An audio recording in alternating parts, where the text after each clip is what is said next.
Good morning. Hey, this is First to the Whistle. Welcome, everyone. It's Sunday morning. The Lions don't play today, but we are here to talk about the Lions, man.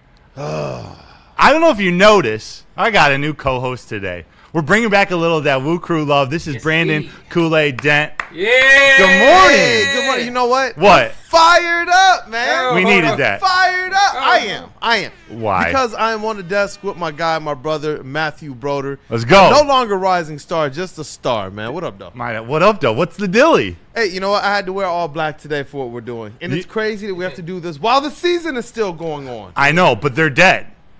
It's dead, right? Like, the Lions season is officially over. But I still love them. No, me too. That's why we need to figure out what went wrong. I just can't wear this right now. No, not in the medical examiner's office. If you see, we are here to perform medical work. We have serious business to take care of. We will be conducting a 2025 Detroit Lions autopsy, a post-mortem, if you will. So we'll be your co-coroners today. We also got Crash Out Willy in the sound booth. Right Willy, here. good morning. What's happening, man? You doing all right? Merry Christmas. It was a good Christmas. Yeah, okay, good. We had a good Christmas here, family, friends, see the nephew terrorize his brothers and sisters with his Nerf gun I gave him. Unfortunately, I'm to blame of all the toys that I gave him. He's 4 years old, so all his brothers ordered them, so he terrorized them with a Christmas gift. So I'm the bad uncle for the Christmas week. So Crash Out Willie's a bad uncle? that's why I got it from my brother and my sister-in-law right now, because he said, you buy all those shooting toys. I got him the Captain America shield that shoot darts. And it got some accuracy on it, so... You just want to be the cool uncle, provide some fun gifts to the kids, whether the parents approve of it or not. Exactly. That's why I'm here for the job. My dog. In the TD booth, young Jefe. Jeff, how you doing, man? Good morning. I'm doing good, man. You know what I'm saying? I know the Lions are down, but it's like, we got teams picking us up right now, all right? I know they both lost this past couple days, but hey, they're picking us up, all right, because they're still first place. Got your first place Pistons, you're first in their division. It is fun. So we've had really good Lions teams over the last couple of years. It's kind of shielded us from the struggles of the other teams, even though the Tigers have been coming up, the Pistons. We've seen some things brewing. Red Wings too, but the Lions are now that team in the dumpster, and we get the Pistons to actually pick us up. Best team in the East. The Red Wings are playing well, and Scott Harris and Tarek, we'll come back to them another day. But this Detroit Lions team, shout out, I ain't say that in the chat, $2 super chat to start things out early. He says, Kool-Aid, Big Willie style, baby. Hey. That's almost Smith. I ain't say that, man. Feels good up here, man. Does it? A little cool. I hope you don't feel too comfortable, because we're about to have some uncomfortable conversations, but I'm jazzed you're here. We missed the legend Terry Foster. Get better soon. The flu's going around, so I hope everyone just everybody got that vitamin C game up. Seriously. Shout out to Willie B. He was sending me some stuff to help me as well. You know, I was a little under the weather about a week ago. Yeah. And Willie B hit me up. He's like, hey, look, man, I got you on some of them remedies. So shout out to Willie B, man. Shout out to Willie B. Steve-O Baby in the chat says, Kool-Aid, I got my Pistons hoodie on this morning. I'm styling and profiling like Ric Flair. Phil C in the chat right below that. Brandon and Broder, the two best writers at WSN. Thank you, Phil. We got to get back. We got to get the pen back out here soon. I'm going to do that, especially for the second half of the season. Waiting to see what happens with All-Stars. See if they send Kool-Aid back again. This time it's in L.A. That would be so sick. Hopefully it's with 2 All-Stars. That would be so. It got to have at least 2. One starter, right? Shout out to those Pistons, man. Got to be one starter. I see you all in the chat. We talked Steve-O Baby, Phil. We got MGO Blue 9. Tin Cup GLP says we're cooked. Yeah. Yeah. Flake Dog 19. The way this year has gone, you just knew the Pack would lose last night. And yes, seeing Tyler Linderbaum dominate the Packers with Tyler Huntley. Derrick Henry run game right up your face, Green Bay Packers. I'm not going to lie, that hurt. No, actually. It hurt. It hurt because the Packers lost, but there was a little seeing Linderbaum do that, what we need to address this offseason, it was like, oh! And I really wanted that last game against the Bears to be for something. And right now, I don't even know if it's for pride, knowing that they're going on to the playoffs and we're sitting at home towards the bottom of our division. Like that's a little tough to swallow, especially when you understand that Ben Johnson's the guy on the other side, man. Like that's tough. That's tough. And when I look in the chat and you read the whole, SOL Cook from Keenan Giroux, I wonder, do you mean like this year? Of course we know they're done this year. Or do you believe, because I'm starting to see this weird narrative creep up of their window actually being closed? This whole Super Bowl stuff was just talk and fluff, and now it's gone. I actually don't believe that. I might not have, and I told you this before the show, I had to trust in them this year more than I believed in them, but I do believe in them enough to know that they're going to get this thing right in this offseason. I don't think that they string this thing together like this again. I think Dan and Brad and some of these, the core of this team has earned that trust out of you, or earned that belief that, I believe we're going into this offseason. They're going to right their wrongs, clean up their mistakes, and they're going to figure it out. I believe it too. They got to execute that. Like you just said, headed into the season, I neglected the coordinators leaving, the Frank Ragnow retiring, new coaching staff. I was like, culture's going to fix it all. Yeah. And we learned it didn't. Culture just it helps magnify things when you're doing well, but it's not the medicine for a team that's broken or flawed or just needs something. That culture is that sprinkle on top that you need to get it over the top. So I don't know. It's weird. We're here, Kool-Aid, on this glorious Sunday morning talking about death. Like, we're going to dissect the darkness of this 2025 Detroit Lions season, taking a postmortem of this performance of this organization since that Commanders loss last year. What have they done, and how have those decisions and moves affected what we saw on Christmas Day, which to me was the worst football I've ever seen. So, and we've seen a lot of bad holiday football, especially on Thanksgiving. That one, it literally, takes the cake. Yeah. I don't understand what we were seeing in that game. A defeated team, zero identity, zero. You got out-coached, outplayed, out-gritted. Bro, they had 45 sack yards. Their quarterback had 48 passing yards. The Vikings only netted 3 passing yards, bro. We lost to them. Doesn't make any sense. It doesn't make any sense. You're going to have to make this make sense to me, doctor. I can't do it on my own. I may be the head medical examiner, but you're my co-coroner, and this is CSI Allen Park. How about that? Let's rock. How about that? So throughout the show, obviously, I want you commenting on each of our segments. We want you to debate. Let's have some fun this morning. But I'm imploring the chat to help us with one thing, and take it whichever direction you want. I want throughout the show, I want you to submit in the chat your Lions obituary or your Lions headstone. Like, what will it read? I want to be reading them throughout the chat. Again, all fun and games. Be serious, but make me laugh. This is fun. We want to laugh. A couple quick housekeeping items, Kool-Aid, before we get started. Yeah. So, chat, I asked you at the end of last show, did anyone find the clip of me saying Goff is better than Stafford? No? Okay. No. Did anyone find the clip of me saying Goff is better than Josh Allen, which Terry seemed to shout on Big D Energy last week? No, you didn't. So, okay, good talk. Also, last thing, Terry was right about everything. All his takes, he said the Lions were done, they're cooked, the team's broken, it's over. We all tried to convince him last week, Kool-Aid. They're running off 3 in a row. Like, this is happening. We haven't talked since the Steelers game. Yeah. We thought they were going to beat the Steelers, Vikings, and then the Bears that final week.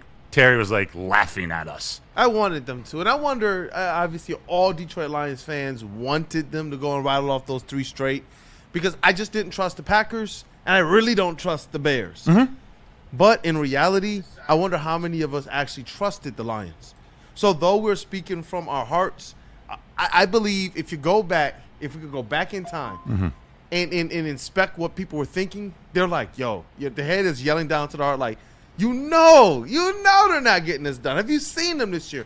Because from a logical standpoint, all the things we were screaming about as the season, as we started to realize this ain't the same team. Mm-hmm. This ain't what it's supposed to look like. Dan Campbell's assuming the role. It looked good for a game. And then after that, it just still no cohesion.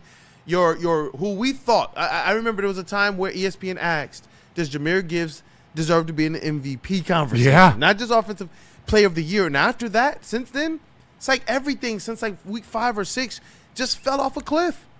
Everything. And so it's like realistically, though I wanted to believe and I wanted to will, I don't know how much from a logical standpoint I actually believe they were going to get this thing. Yeah. Everything fell apart. You remember that? For real, like, be true with yourselves. Like, did you really believe they were going to rattle off that 3 straight and get into the playoffs? I did, but it wasn't based on true analysis or fact. It was hope. It was arrogance. The last couple years where we saw things come together for them, we saw them go through 15-2 where injuries during the regular season really didn't matter. They had the formula all season. So based off of them doing things like, having one of the best ball hawks in all of the NFL in Kirby Joseph be able to erase great drives, great offensive drives by the opponents, they're missing that type of stuff now. And so it's like I had a hope, but I also understood, like, I don't know where they're going to get this. Like, you don't have that guy where Dan Campbell is just sitting on the sideline coming out of halftime just talking like, our identity is turnovers. We got to get back to that, man. And then right away, boom, Carlton Davis, turnover, interception. And then what does he do again that half? Another one. You talking that Texans game? That Texans game from last year. And that's what I'm saying. Like, without those things, like, I wanted to believe, but I wasn't finding much to hold on to because that formula was shot. Yeah. If Kirby Joseph is as good as we thought he is and he's gone, we saw him erasing drives from legends, bro. We saw him erasing drives from everybody's favorite quarterback who's no longer here.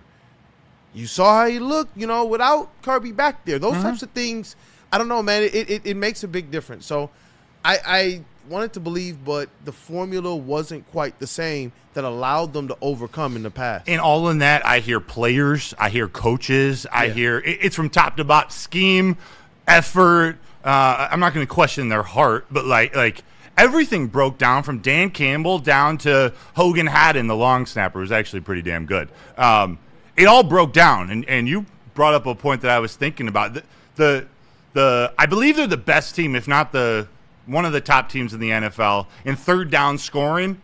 The Chicago Bears, Ben Johnson, that's the coach who we questioned the last few years, making third quarter adjustments out of the locker room. And what are we seeing? I don't know if it was the biggest game of the year, but a moment where the Lions could have solidified their spot in the playoffs is that Rams game where they looked great in the first half and then came out and laid an egg in the third. You referenced the Texans game last year where they were trash in the first. Jared Goff was trash in the first. They came out in the second half. They were a brand new team. They didn't care what happened. We didn't see that this year. How many times last year did we hear Jared Goff, and we covered it sometimes, of him saying, hey, you know what? We kind of figured out what they were doing, and then that's when we got going. The first quarters, we kept saying, man, why can't this team just come out here and just BTA right off the bat? But we always knew they're going to figure out what these other teams are throwing at them to try and shut down all of the different ways that the Detroit Lions can attack you. And then what would always happen, like you said, they would come out third quarter adjustments as well as third downs. Both of those things have taken a huge hit, both defensively and offensively. And I wonder if with Calvin Shepard, I wonder if with the offense not being able to control the time of possession and not being able to put up that 40 points whenever you needed to, that's putting your defense out there that much more. Yeah. Now all of a sudden the things that they're doing to disguise things, well, if Stafford can figure it out maybe in 6 to 8 drives, well, what if now the defense is out there twice as much of that in that same amount of time? Right. He's going to figure that out and then pick it apart. And that's what was happening with our defense. So I'm hoping they get back to some type of a balance where they're able to do things where I used to know I can count on the Lions limiting their opponent to 1, maybe 2 drives a quarter at best. That just doesn't happen anymore. Now they're letting Max Brosmer pick them apart on third down. Like, it's not like he played this fantastic game. We 6, 7 sacks. Tough, man. But third down and long, we're playing zone. We have no idea. We have no concept of depth in zone. I don't know where the breakdown went. It seemed that Aaron Rodgers and Brosmer torched the Lions on third down, where we've come to learn of these defenses that Dan Campbell has headed previously under Aaron Glenn. You stop the run and you stop teams on third down and you stop teams in the red zone. There are some big plays given up. That's part of playing press man coverage. Yeah. Part of playing an aggressive defense. None of that's working. Zero. It would be nice if we had a couple of those cornerbacks. And Yes. I'm still giving them some time as rookie contract type stuff for some of these guys. But they have to bounce back. Yeah. They have to, because I know we're going to get into this autopsy, but just before we get into diagnosing some of these things, how important is this Bears game? Is it important for them to have pride enough to say we don't want to finish below 500 after everything they've done over the last couple seasons? And the stigma that goes with winning, because 8-9 is not a winning season. 9-8 is, even if you didn't make the playoffs. Or do you fall in line with the people who are looking at any of the other intrinsics that go with, the type of schedule that they can have and so forth? Yeah. next Yeah. season? And I see Jeff wants to answer this in the TD booth too. Let me get a quick answer for you. Dan Campbell's got to do a really good job over the next couple days, both in front of the media and his team, of how he communicates Penei Sewell not playing, Jared Goff not playing, Gibbs not playing, St. Brown not playing, Hutch not playing. Yep. There's no reason for those guys to be on the field against Chicago. You want them to get Max Crosby? Yeah, exactly. That's why it comes down to Dan Campbell Game being plan. able to manage this, because Yep. it's hard for him and what they've built to say, especially when you're going to play Week 18 last year, even if it didn't mean anything. We know it did. To convince these guys to have that same mentality when you know you're giving up on this game. And it sucks because Ben Johnson is going to beat you. They're going to be – hopefully they just don't play There are anybody. so many narratives Yeah. here. Except Tyson Badgent's a good backup quarterback, so he's going to pick apart the defense. That's what I'm saying. NFC North, right? We have not fared well. It would be nice, right? The end of season, beating an NFC North opponent, right? It is Ben Johnson over there. Some of our old players, some of our old coaches, right? It's 4 winning season. Jeff looks unmoved, though. Jeff, what's up? Look at that face, boy. He's unmoved. Talk to me, man. This game does not matter, not one bit. It seriously does not matter. Matter of fact, as a fan, truly, But Kings there's of no the point North. to even watch. Like, there's no point to even tune in. They're not playing for anything. Literally, everyone you're going to want to see is not going to be playing. Amon-Ra is not going to be playing. That's BS Penei table games, Sewell's Jeff not says. gonna be Rest playing. every starter. They've already been hurt, so why not? Why would you put them out there again? Just to lose some why more any the way more you risk? have been? I mean, at Even this on the point- other side. Yeah. On the other side, I think Demon they- Dice I in the think they chat. should sit Jared Goff. After a 5-turnover game that kind of decides your fate, he should be benched. Whoa. That's what it is. It's a bench team. Damn. Yeah, It's a Come bench on, team, bro. it was his. Come It on, was man. his worst game as a Lion for sure. That's But only one game. Yeah. I don't wanna turn your So back he hasn't against had you. got crashed Wait, so he out. hasn't had Goff. multiple 5-turnover games for the Lions? That's one time. yeah, they won last year against the Texans. What are you talking about? Yeah, but Grim- it wasn't. Grim It wasn't, says in all it caps, wasn't "We're built good." on Jared Goff's back. What was that? It wasn't built on Jared Goff back. What are you talking about? He had 5 turnovers. He was not the reason why the Lions won that game. Right. That's what I'm saying. But He's the not- Lions won, well, and he truly, played horrible on if we 5 think about turnovers, it, and the Lions lost. If we truly think about it, Yep. he's not really the cause of the Lions winning games either. Because if he was, they'd be in the playoffs.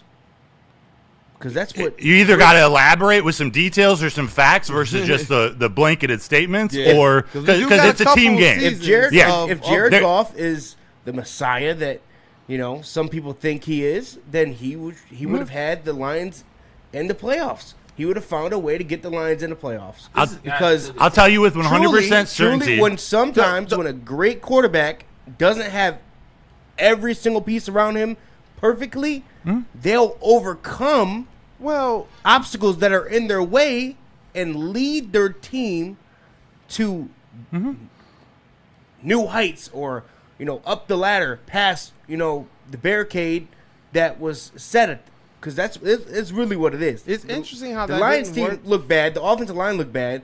But when your offensive line looks bad, Jared Goff looks absolutely Yeah. But that was Yeah. that was known from the beginning, though. Like, if you know you're getting Jared Goff, Brad Holmes and Cole knew this and said this from the beginning. So if you put him out there without good offensive line, you can't come back later and say, man, he looks bad without an offensive line. It's like, you all knew that. And I can tell you this. You swap any of these NFC North quarterbacks here, they're not doing better than what the Lions have done the last few years. Guaranteed. I've been told that we need one of these type Jordan Love type guys. I can tell you what I was told about Jordan Love before this year.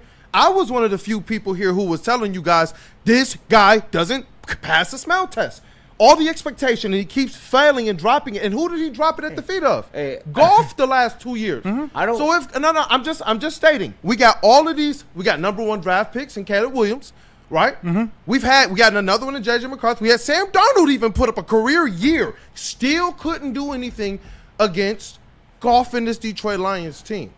When you got the formula right, you have everything that you need realistically to go out there and win. I don't believe that he's a messiah in terms of overcoming all the deficiencies of the team. I think that there are quarterbacks out there that are uniquely like that, but it's only so many of those. When you get down to what's available to the Detroit Lions, I don't know where you're going and you're looking and you're saying, you know what, we can have that and that's going to be better than what Jared Goff is going to give us. Because if this is a down year, you still have to level with the fact, and I get it.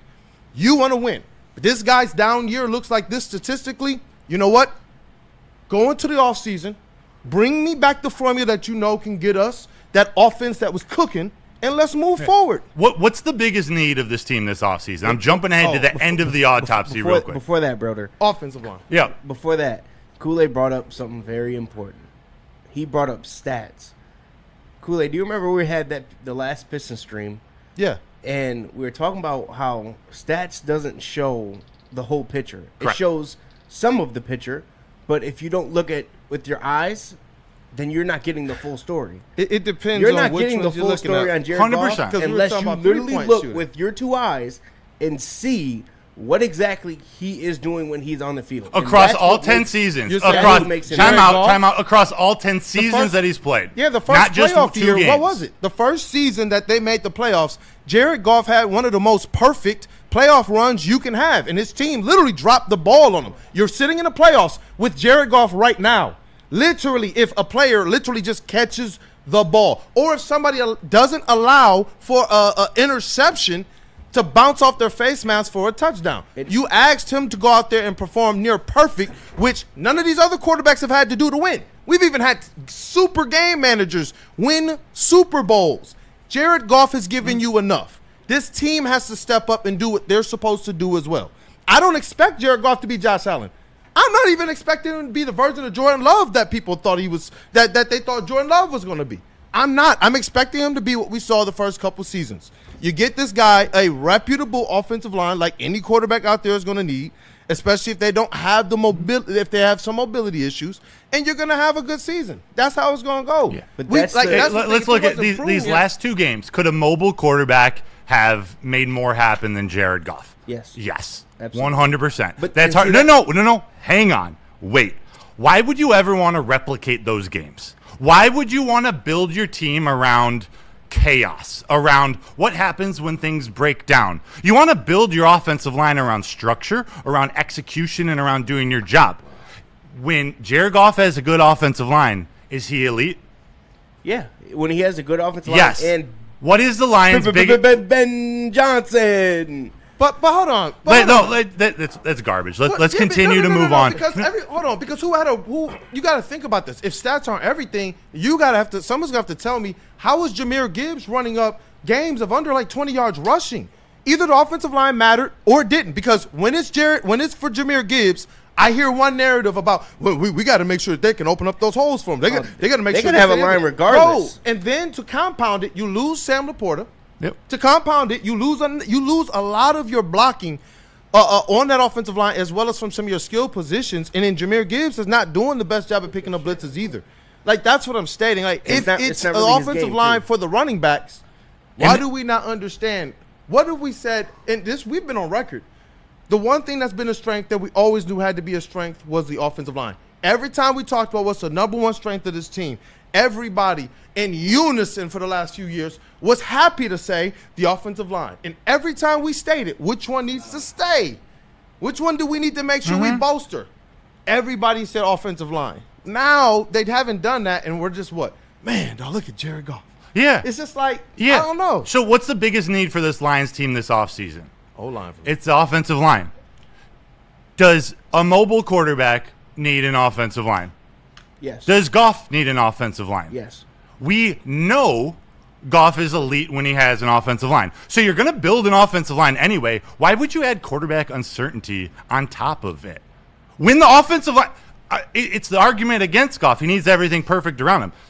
Sure, fine. You need a good offense to be good at quarterback. We know when he gets a good offensive line, he is an elite quarterback. But from what we've seen, right? Talk to me. This Lions team now faces the trouble of how can they truly be perfect? How can they have that perfect offensive line? Because you build it. Yeah, but the players that you had there before, that made it perfect.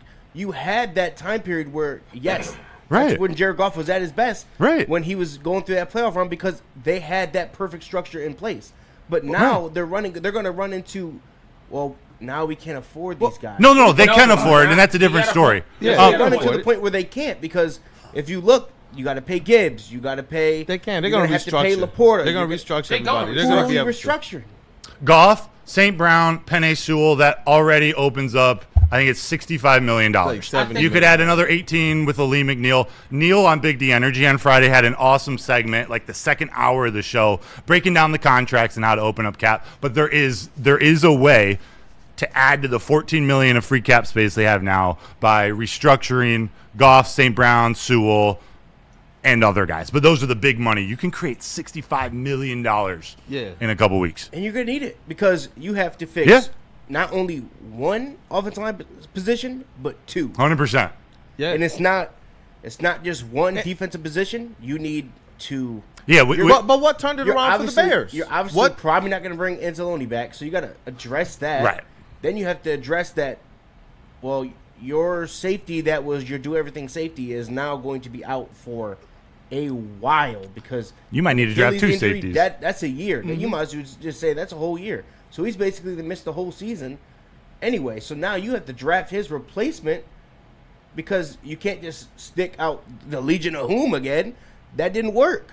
It doesn't work. And we've been trying to do that for the past 2 years. It's the secondary. We've been trying to do that for the past 2 years is put out the Legion of Whom and whom is out there and who is that outside of Aiden Hutchinson over there. Like, that doesn't work. So they have to address a safety position. They have to address the corner position. They have to address the edge opposite of Aiden Hutchinson position. And that all is going to cost a lot of money especially if you're not willing to go out there in the first and second round and draft playmakers that are going to be difference makers this upcoming season. Yeah. No, there are a lot of moves that need to be made. And while Brad Holmes is definitely not absolved of criticism, I caution people to jump on him completely yet because he and Mike Disner did structure these contracts with this year in mind. The timeline may have gotten moved a little bit with Frank, and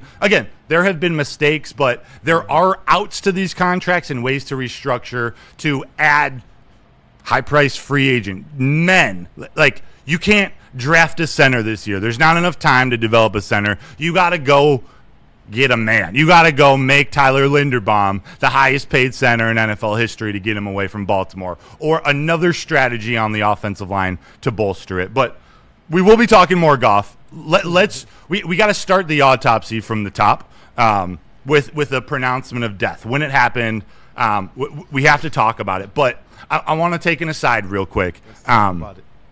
Actually, real quick, I saw a super chat from Daquan Brandon 6897, $5 super chat. Thank you, man. What QB was an elite with the number one offensive line in the league? Yeah. There's so many quarterbacks that I was told every year are better than Jared Goff, and their teams have the better makeup, and their teams are going to fly by. In the last 2 years, they just didn't. So it's just like I don't know. That narrative, it also works in reverse as well. Part of the reason why Stafford's been so great, and he has been so great, is because he's got his best offensive line since the Super Bowl winning era with, who's the broadcaster? Whitworth. And that run game. It's built Blake Corum and Kyron Williams. That's part of what has allowed him and Puka and Devontae and Colby Parkinson to do what they do. It's not the only reason, because they also have one of the most talented quarterbacks in the NFL, maybe one of the most talented in NFL history, who makes far fewer mistakes than he did when he was coming up in Detroit. But as a little aside, my dad's an attorney, and one of the areas he specializes in is end-of-life decision-making. So, like, he helps families. His job is to help families navigate some of the hardest moments Shout out Papa of Broder. their legend. Dude's a legend.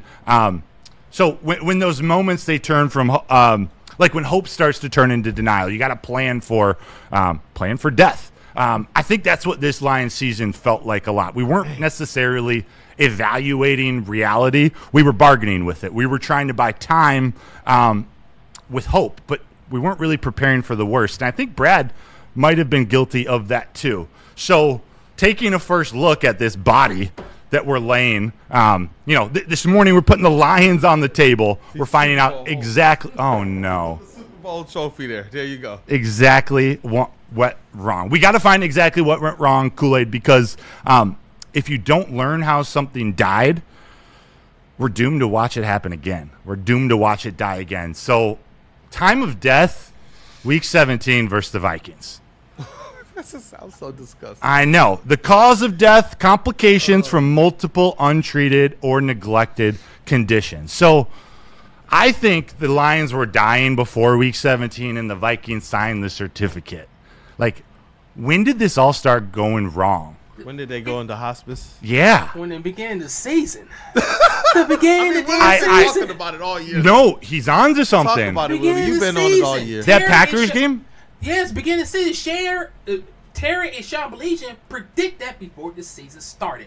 When it comes to the first show of the season last year, the first show, because before the Lions season start, is that what they did to GM in the offseason with Brad Holmes, the free agency, the draft picks, that is the main focal point of a downfall of the Lions season, because he didn't make no moves with the free agency. Mm-hmm. He didn't make no moves with free agency. He brought decent draft picks, but he waited to the third round of draft pick something better, and they didn't know if Frank Radlich was going to stay or play this season, ends up retiring.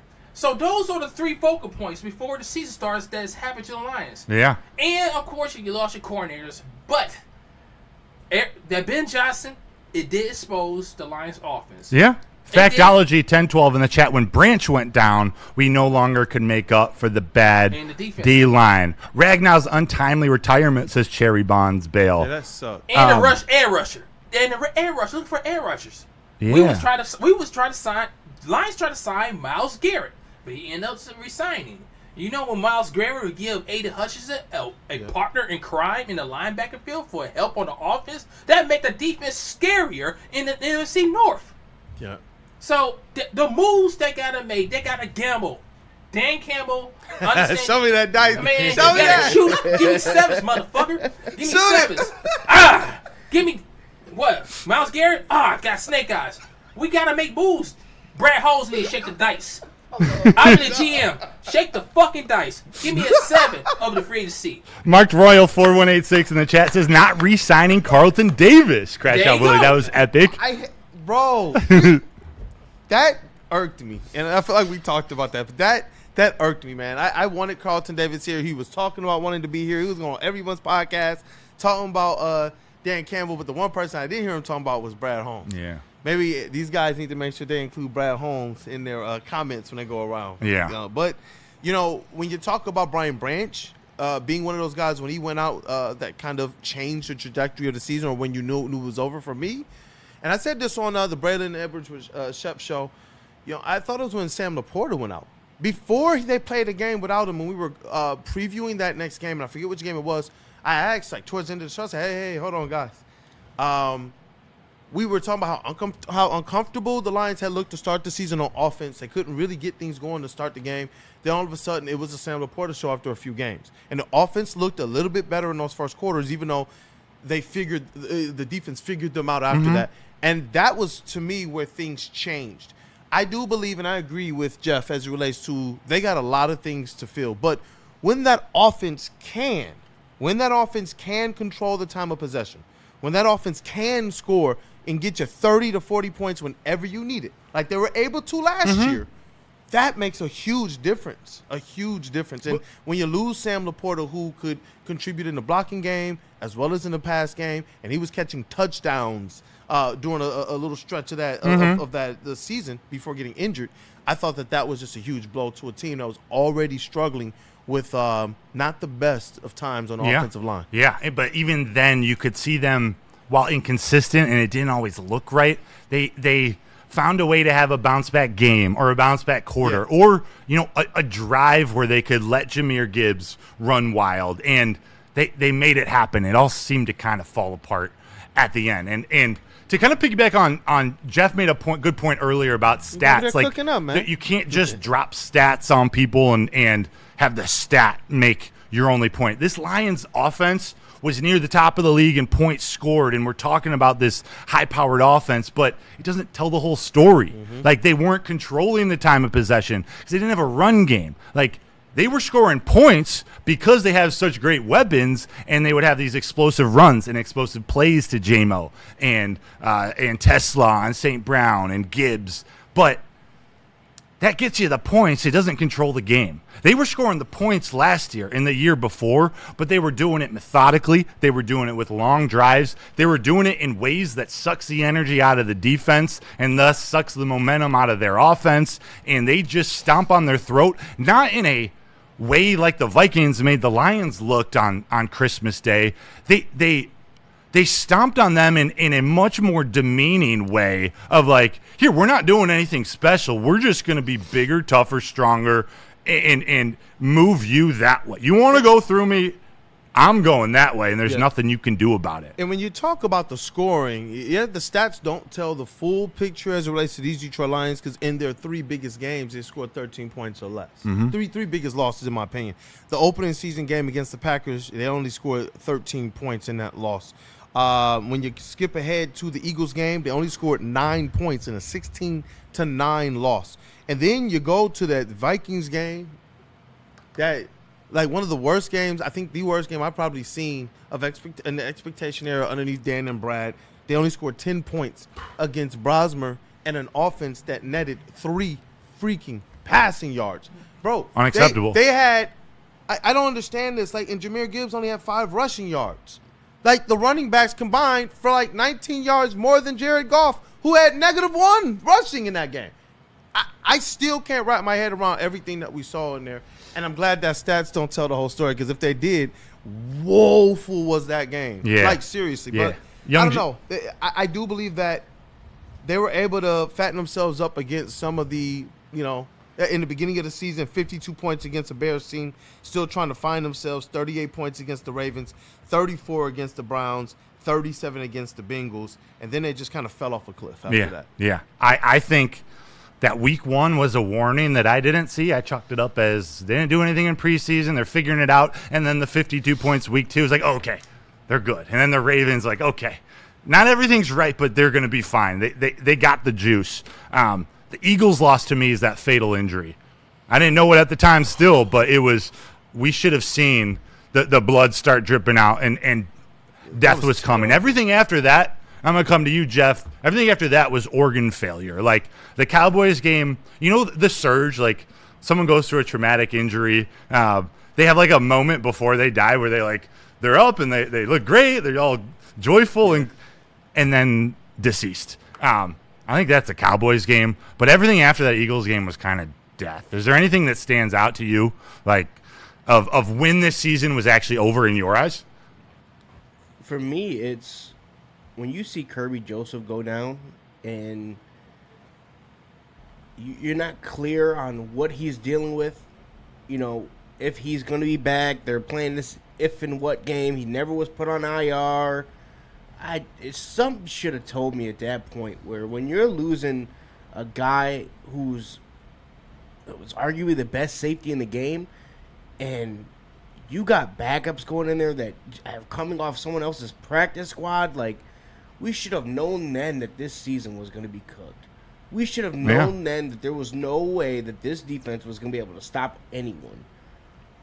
Yeah. And there was times where this defense just couldn't. Yeah, they didn't have those erasers. Game. But No. there was a couple games where they just could not stop or couldn't Especially get the Steelers game. They couldn't get the big stop. Yeah. He's To not just lying. literally just, when you're bleeding out and you can kind of hold it there and compress the wound. Put more pressure on it. There was no compression. Put more pressure on There it. was I no think that compression wound no is a little too big. We for got a picked Band-Aid. apart. Yeah. We got picked apart in what has been this Lions team's biggest downfall, which has been their secondary, because even last year, this team continued to get hurt in the secondary, and it sucked. Yeah. And back last year, the difference was you had Kirby Joseph and you had Brian Branch, and they picked up the slack for having absolutely nobody's at corner. All the guys who are injured now were the guys that had to play more last year when the linebackers and the defensive line were Yep. injured. What was it? Last year was Emmanuel Mosley's left knee, and this year was Emmanuel Mosley's right knee. You rehabbed on one and overcompensated, and what you overcompensated for is now dead. And it truly does suck, Yeah. because actually I think Teron Arnold I think this team played better when he was in. Yeah. I feel like he was actually having a career year for him, because he cut out on some of those PIs, and he was actually making some really good plays. He was in good position, and when he goes down, you just look at your roster and you just see a bunch of 5'9" corners. Like, that's not going to get it done when you're going against elite receivers, And you're- especially big body receivers who catch the ball, like your Puka Nacua, your CeeDee Lamb, your George Devontae, Pickens, your Devontae. CeeDee, Yeah. Metcalf. Metcalf, yeah. No, you're Kalen. so right. Yeah. And the key to Terrion and Brian Branch is how they help in the run game, stopping the run. Kirby Joseph stopping the big plays. Jalen Warren doesn't run those for 45 yards if Kirby Joseph's in the game. So we handled our proclamation of death. Now, how about our primary cause of death? I think it's the offensive line. I think it's the offensive line health, their talent/depth, and just reality of what the offensive line was before the season. Every single thing this organization wants to be, it runs through the offensive line. And when that collapsed, the truth showed up immediately. Do you guys agree? I agree. And I think that even more so, sometimes you can see Agree where heavily. one thing can be the cause of another thing Mm-hmm. as well. And I think it is the tandem of that offensive line and no covers back there. Jeff is cooking up, and we've talked about it as well. They were one of the worst teams between the 20s. That's no secret over the last 3 years. But they were one of the best teams in the red zone over the last 2 years before this season.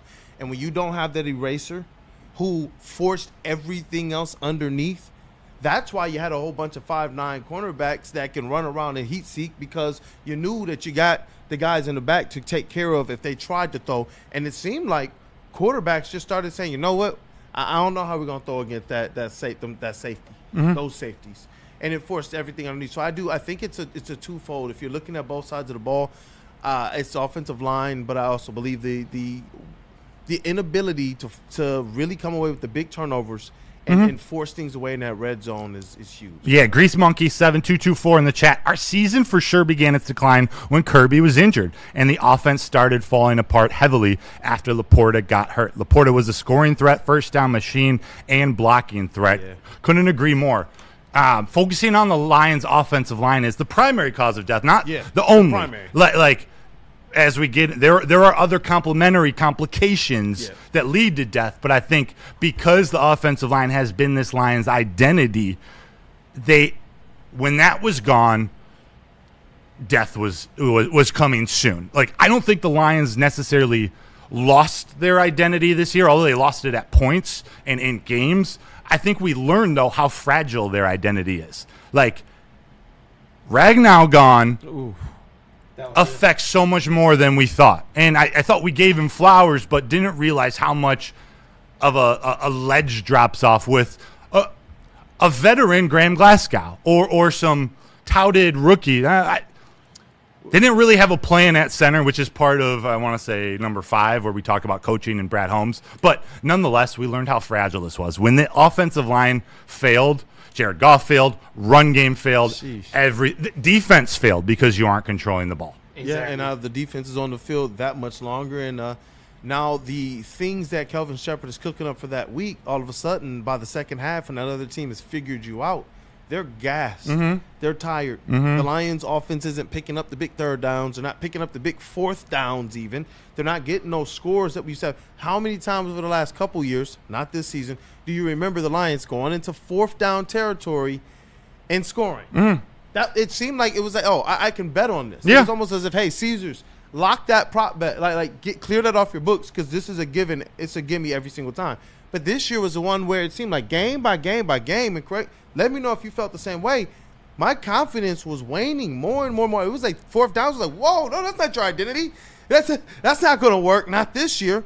And that to me was really, really, really tough to see this team not be able to go out there and enforce their will. That's what they used to be able to do from the offensive side. And it would be able to give that defense, you know what, we can disguise some things. We can try and trick the opponent's offense because we know what they're only going to see it so many times.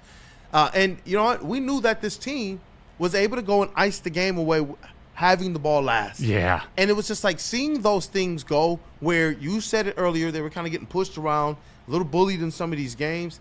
That to me was just too much to handle to the point that I just want to throw everything at the offensive line. And I want to be clear, like when I say like that's not a diss at some of the guys we have here. I think some of these young guys like Ratledge and Mahogany, I do believe these guys in time are going to get there. There were some people who didn't think J-Mo would be anything, and it took some time. I do believe some of these guys are going to eventually prove Brad Holmes right. It's just that conundrum of what did it cost them this year? Right. What could it cost them next year when you have really a limited window with Jared Goff now? 3-4 more years. 3-4 more years. Yeah, but that is limited. That's less than a rookie contract. That's what I'm saying. What if it takes Tate the 3 years that it took J-Mo? Can you? Because you can't take him off that line. You don't have that time now. This isn't 2021 where you can slow play it, build, draft, and develop, and your guys are going to be contributors on a Super Bowl team year 3. You needed a Super Bowl this year. You needed to get to the playoffs, no doubt, this year, and that means building a roster with depth. That means knowing 2 years before Frank Ragnow is going to retire, you have a direct plan of how you're going to replace him and a person who's ready. And having the lineup necessary and that having the offensive line room necessary, that you already know what Taylor Decker is. You can't have Taylor Decker going out there and literally pulling the entire thing. Right. Like, you're going to have some type of lineup where he can get the rotation necessary, or when he needs to rest for a game, he can get that. If we understand how important Taylor Decker is, that's what let me know just how bad this offensive line really was. Yeah.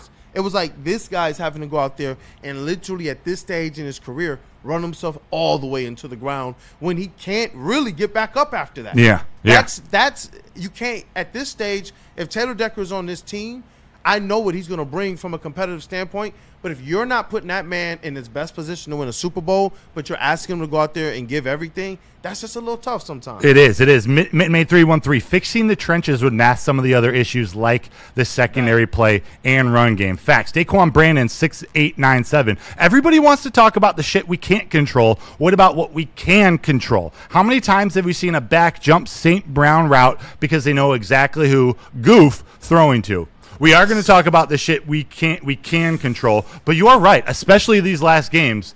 When things broke down, Jared Goff had St. Brown eyes and St. Brown eyes only. He was forcing it to him. He wasn't throwing the ball accurately, and that's where the problems happen. And real quick, the worst game I've ever seen was that Vikings game, but while that Steelers game, while Jared Goff was probably the only person keeping that Lions team in the game, that doesn't mean he played well.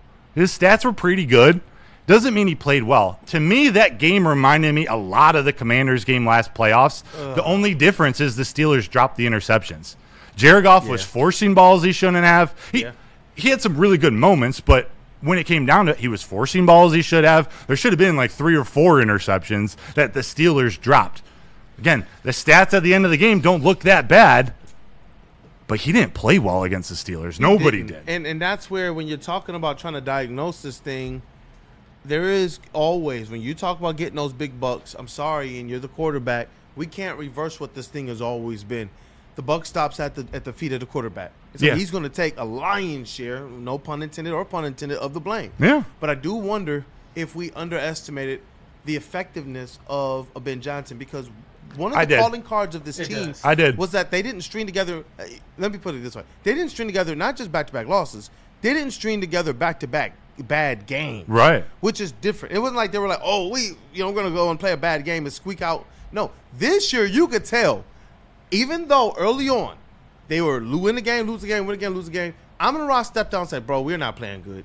Even though we're in a good spot right now, we don't want to keep winning and losing. We want to get some type of momentum." Yeah. Last year they were only losing the last 2 years. I think even more importantly than not losing the back-to-back games, only one game a quarter. Yeah. The last 2 seasons. That's wild. That's insane to me. That's winning the full season. That's setting winning the yourself up at the top of the NFC, whether you're the first or second or fifth seed.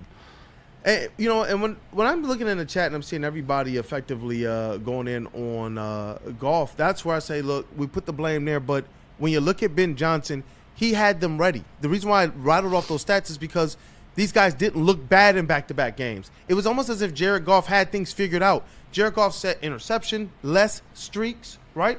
He went a long time without throwing an interception here in a Detroit Lions uniform. That Third was all-time. underneath Ben Johnson. His jersey literally sits in the Hall of Fame because he had a perfect game. And it seemed like he knew exactly where to go with the ball. And some of these coverages that when you listen to the radio broadcast or if you're able to see the full view of the field, you're like, yo, he's literally missing players downfield that I used to remember him hitting. Right. And so that's why I'm wondering, from an offensive standpoint, how much was missing from the preparation and the knowledge and the wizardry of a Ben Johnson for Jared Goff, and how much more should we expect Jared Goff to have this figured out? Because I remember how much we crushed Matthew Stafford when they were like, oh, we had to simplify things, or we had to this, or we had that. We did crush him here. Oh, yeah. And so I'm wondering, like, how much, when you're getting that bread, is supposed to be on a Jared Goff to be able to overcome certain things like that. Bottom line is, if your quarterback requires elite protection to be elite, then your job is to provide it. Period. Like if your quarterback needs protection to be elite, your responsibility is to provide it. It's not a flaw; it's a roster design. Do you think that gets it done though, without a offensive coordinator as unique as a Ben Johnson, or as talented as a Ben Johnson? That's a good question. That will go with how elite really was Ben Johnson. Like, I underestimated him as a head coach. I knew he was a brilliant offensive mind. I didn't know he was going to have this kind of success early in Chicago. Ben Johnson is a huge loss to Jared Goff and the Lions. And fixing the offensive line doesn't fix this entire team. But I do think it helps the entire team and fixes the offense. Man. I think this roster was built to dominate when healthy, but not to survive the adversity. And that's on the architect. That's on Brad Holmes. That's a lyric, bro. Flip it. That's a lyric. Say that one more time. No, one thing my dad always talks about in his end of life decision making is the concept of advanced directives. So planning for worst case scenarios before emotion clouds your judgment. The Lions didn't have an advanced directive for the adversity they faced. When the injuries hit, when the depth got tested, and when the coordinators changed, there was no plan B. There was just hope. So is hope a strategy, or should that have been a warning sign? Dang, because in the past, there was a plan B. When they had to switch offensive coordinators in the past, they had one in-house. When they had to switch defensive coordinators in the past, they had the right one. They had the next ups, the guys who instantly, within a few years, these guys probably could have had head coaching jobs before they actually took them. Yeah. And to know that this year, when he had to make the switch, it turned into now Dan Campbell having to do a lot more, where during adversity they probably needed Dan Campbell to be focusing more on the head coaching duties. Yeah. That probably hurt them a lot this year. Yeah. Why didn't he name Scotty Montgomery the OC? Why didn't he name who's the guy from Stanford? Johnny. I was going to say, I wonder how much things change if Tanner Inkstrand was still here. Right. Like, what does he keep from learning under Ben Johnson? I didn't watch enough Jets to know what's really going on. They're a dumpster fire, but I hope he's doing well. They're the Jets. They're not the Bears, a division rival. They're the Jets. And there was times the Jets had some really good offensive games, but I mean, you got to think of that. Like, that roster is like trash. Like, come on, really? Like, what are we talking about right now? Like, there's nothing he can do with that. Like, absolutely nothing. I think he would have definitely felt like he should have been the hire to begin with, because Tanner. Yes, because of the fact Tanner Engstrand. Yep. Because of the fact he's been here for. I get like Johnny Mo's here before, but like he wasn't here previously. Like he wasn't here this past year when you had your most success. That was Tanner Engstrand underneath that Ben Johnson wing. And when you're looking at, Jared Goff as a quarterback, when he's pressured, it's a horrible situation to be in because he lacks confidence. He lacks being able to deliver the ball all around the field. Jared Goff has deficiencies. Yep. And you need an offensive coordinator who knows that Jared Goff has deficiencies and how they can scheme this offense to work around Jared Goff's deficiencies. Johnny Mo tried to come in here and change things, but he was changing things that's not Jared Goff's game. That's not what Jared Goff does well. He doesn't hit guys down the field well. He doesn't have the arm strength for that. So he had to get that one in. I'm just saying. Had to get that one in. But you have to have an offensive coordinator that can literally plan around the deficiencies that Jared Goff has, because you look at it with your eyes, you can see there's clear deficiencies in what he has as a quarterback. 100%. When jobs aren't done properly, you question Jared Goff more because of his deficiencies. But when jobs are done properly, Jared Goff is as elite as any quarterback in the league. And he can get it downfield. So when plays break down, advantage mobile quarterback. Yeah. When plays are executed properly and people do their jobs, advantage Jared Goff. I don't know what Super Bowl team is built on chaos, is not built on structure and executing the play and timing and precision. If you do that, Jared Goff is elite. If you don't, he's a bottom 10 quarterback in the league. Maybe bottom 5. Game manager. Yeah. So why would we build for the chaos? Why would we build with a let's have a bottom 20 offensive line and put all our money elsewhere? We'll make it up because we have a mobile quarterback that when plays break down, he is more likely to make a play than Jared Goff, not when plays don't break down. And I see TM Martinez in the chat. Yeah. Been going all so about Goff and effectively saying Goff is a mid QB. And you know what? Sometimes I want to just level with people because I'm like, do you understand how much you can do with that, with the right makeup around it? We've seen the possibilities. And that, to me, is where I'm like, okay, we've never been that close. I don't believe Jared Goff is like a superstar quarterback. I don't believe that he's one of those guys that's going to go out there and lift this team above the types of deficiencies we saw this year. He can't. He's not. That's not him. That's not him. But I do believe him plus this offensive line. Well, that was pretty much healthy last year. Yeah. And look what they were able to overcome. We talk about how many injuries to the defense. They were still able to go out there and churn out the 15-2 in the regular season. We understand what happened in the playoffs. Goff did not look his best. Some people put that on the concussion. Some people say if you're on the field, it's on you. It doesn't matter. And that's where I'm at with it. Yeah. But for the most part, we saw this team be able to overcome when we had the proper battery. When you talk about pitchers and catchers, shout out to my baseball brother over here. When you're talking about pick and roll mates, when you're talking about like Cade Cunningham and Jalen Duren, I do believe it's that important for this offensive line and Jared Goff to be right. Yeah. Because I'm sitting here, I was going back and forth between, man, could it have been? Yes, Ben Johnson is wizardry. But I do believe Jared Goff is good enough or even mid enough with a good offensive line to have done a little bit better than he did this season. He just needs competent offensive line play. Every NFL team deals with injuries. The difference is whether those injuries change who you unless are you're last year's Eagles. Or just who's playing. Last year's Eagles, yeah. That's it. Unless you're last year's Unless Eagles. you're last year's They roll Eagles. into the Super Bowl with the broadcast openly stating they're effectively the healthiest team, especially in the trenches. Yeah. Where...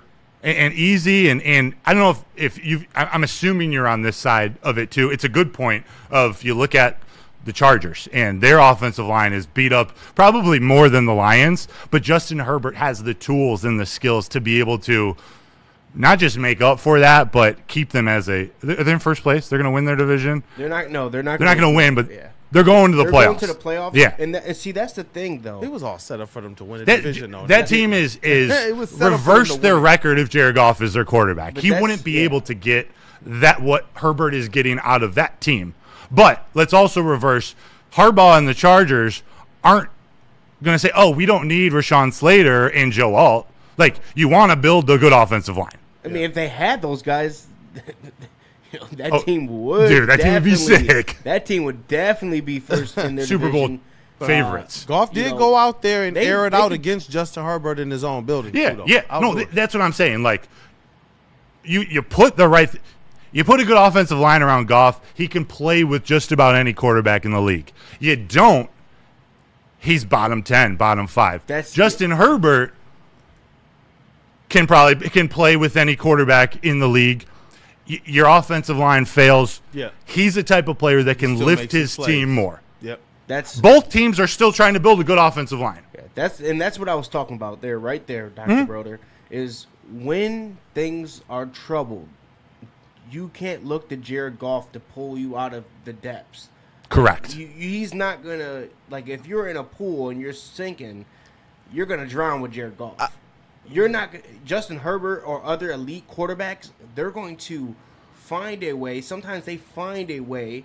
It's not all the time, but sometimes they can overcome, a bad team or, bad players being out there with them because of injuries or, whatever it is, and find a way to get a victory, find a way to lead their team to a win because they have that elite trait of being able to come out of the depths and pull their team to a win. Yes, and that's it's a just trait. the difference between what Jared Goff gives you and the other elite quarterbacks around the league. Correct. So it's not that I don't hate I'm with Jared you. Goff. I think Jared Goff he's been a decent quarterback for his time with the Lions.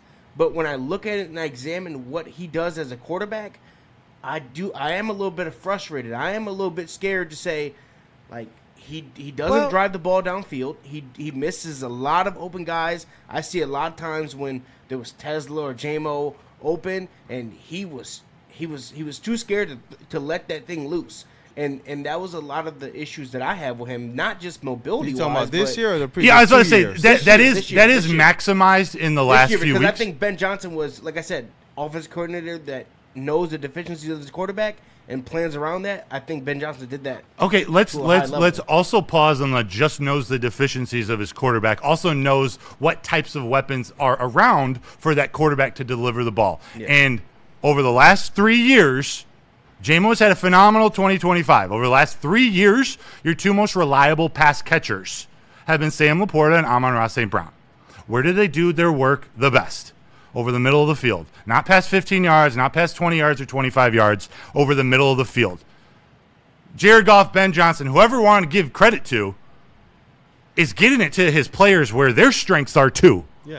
And that's the purpose of That's what we football. talk about. Yes, that yeah. yak. On the can flip scheme side, yourself So we to talk about win. that on the yak, flip that side, yak. That's Dak that Prescott yak yards per attempt is much higher than Jared Goff. Not over the last 3 years. This year, because his two best pass catchers are CeeDee Lamb and George Pickens. And I don't care if it's yak. I mean, you look at It doesn't Jalen matter. Hurts type of a thing and how they do. They scheme themselves to a Super Bowl. Exactly. And there's still people who came into the season saying that Jared Goff is a better quarterback than Jalen Hurts.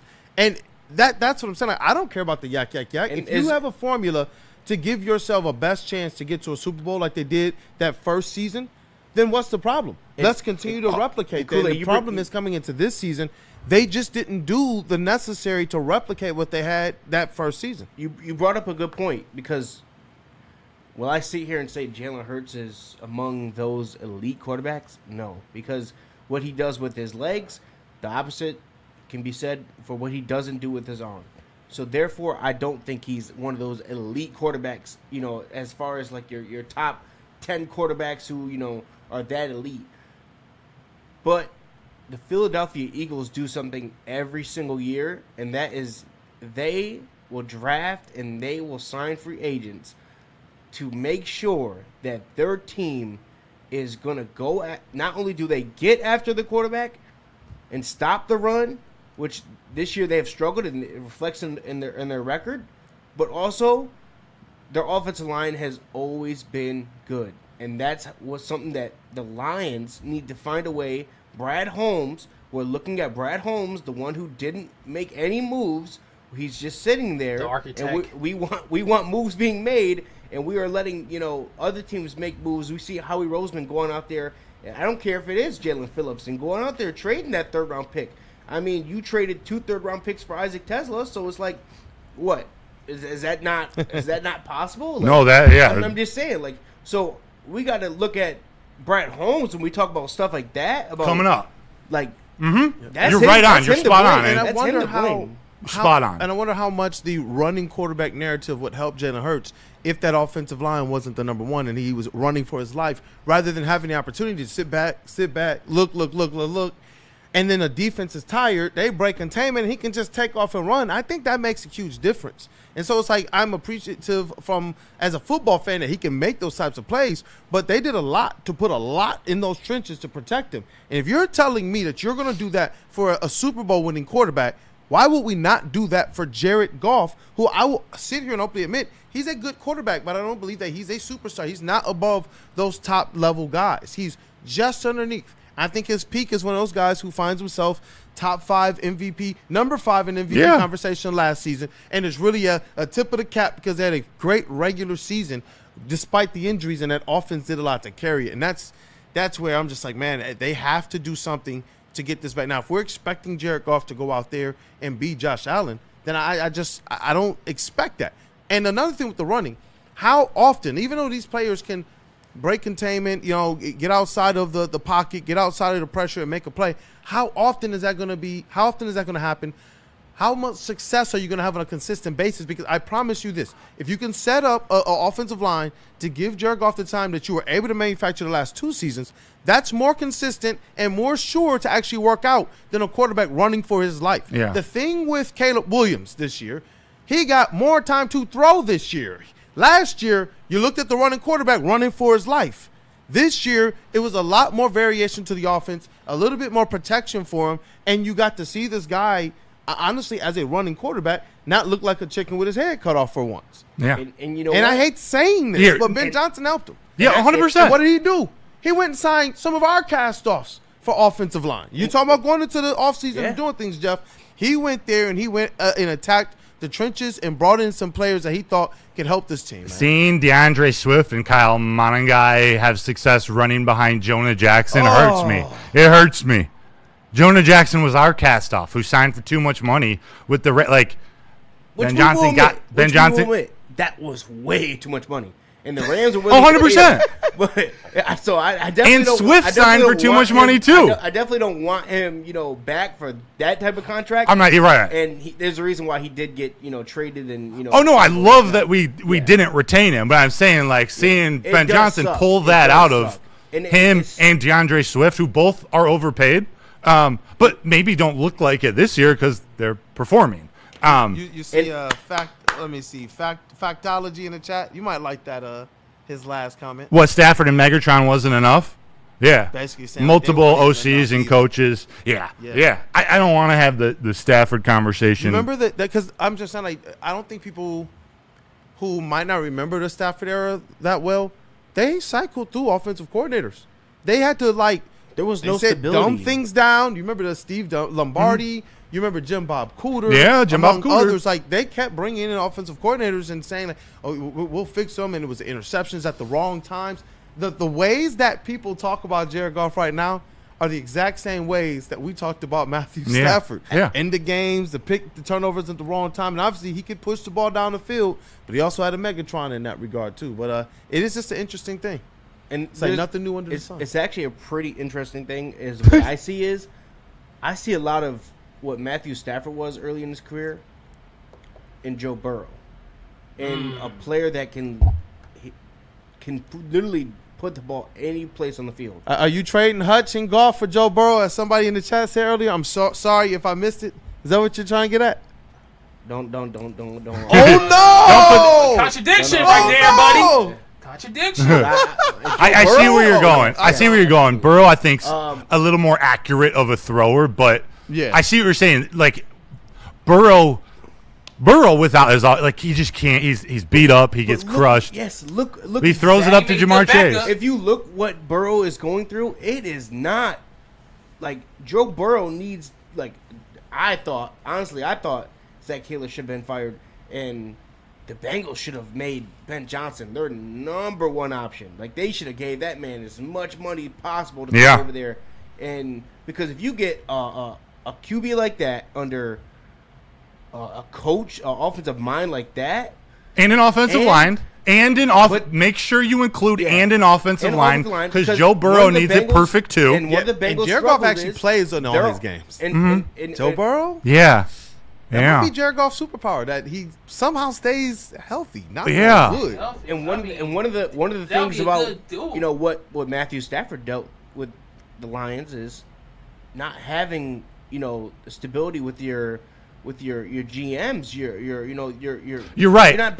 Once things were perfect for him, we got a talent. Super Bowl. He got a Super Bowl. We get it. drafting- Once Stafford had everything perfect around him, he won a Super Bowl. We get it. Went on a spinning spree. We get it. Like bad organization, bad offensive line, bad everything around him until he went to LA. But we all agree we want Brad to do something like that here. I'm just saying I see the comparison. I'm just saying No, I know, Jefe. Jefe. Side by side, I just see that a lot between Matthew Stafford early and Joe Burrow. Totally what he's fair. been through early is just GM not being able to bring in the right talent around you because you have Jamar Chase and you have T. Higgins, but it's like it's not the right talent. It's that defense has been awful, and then your offensive line has just been atrocious. Exactly, and he's lost. So I'm going to do some. Oh, go ahead. This is what Cherry Bell Bond says. Burrow wins without blocking, and I swear, Burrow and Goff are like just kind of same dudes on the opposite side of the field. Like, win what? I like Burrow too, but he doesn't stay healthy. I like him. Yeah, I like him. But I'm just saying, there's so much more to consider. Really, yeah, healthy. He's pretty Have mobile. You like the Lions run the last 2 years over Burrow? I know people say, well, if you bring Burrow in, if he gets hurt for any of these games over the last 2 years, the seasons look tremendously different. I want to wrap up this offensive line portion. I'll tell you who I wanted. We're not having a Burrow argument. I mean, Lamar Jackson when it was possible. Lamar Jackson. Oh my God. I'm in the medicine. Well, okay, if we're gonna go, Dr. Broder, if we're gonna go there, what's the identity or the foundation of this team?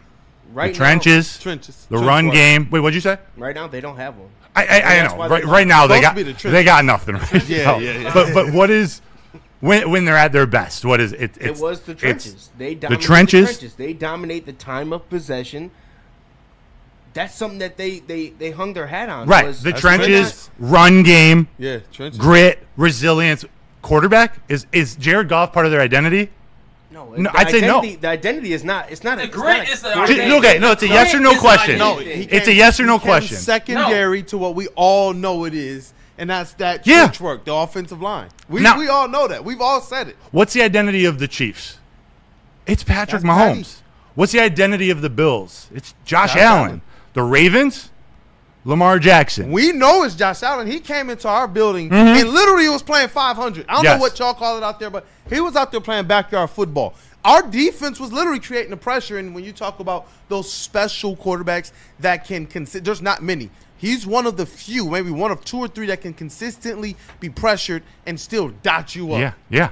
Like, those are the few teams where their identity is their quarterback. Yeah. And it's hard to deny. Mahomes, when healthy. Who's the Allen, Lions' best player? Lamar. Who? Who's the Lions' best player? Penei Sewell. Yeah. I don't know why it took me a second, but it is Penei Sewell. Everything has been about this offensive line. They told us this is where we start. Hey, big fella. What'd they tell him when they gave him the lay and all of that when they drafted Penei? That this starts with you. That's what they stated. And so that's why I've been screaming this since before the season started. I was like, I'm going to trust Brad, but this offensive line has to still be what it was. I was like, I know people are yelling edge. We even changed up some of our perspective. We got closer and we're like, man, actually, we got to make sure this offensive line is great. I remember JB Smooth, shout out to Woodward Sports MVP, talking about the fact that, hey, are y'all thinking about the fact that we got some guys who might retire? At the time, I wasn't thinking about us losing effectively all of our vets by the end of the year due to injury or retirement. Yeah. I wasn't thinking about it, but JB was like, I think we need to go in and hammer away at this offensive line. And they didn't necessarily do that in free agency. They kind of did it in the draft over the last couple of years, but I don't know if it was with the high-impact players or at the positions that people believed you needed to keep this thing at elite status. Yeah. What's the Rams' identity this season? It's the run game and their defense. And, yes, their defense hasn't been great as of late. The trenches. Yeah. And then they have one of the most talented quarterbacks in the NFL, maybe of all time, who makes far fewer mistakes than he did as a Lion. That's a really good recipe. That's why the Rams are probably going to make a deep playoff run. Broder, I'll give you another team. Seahawks. just made the playoffs. The Texans.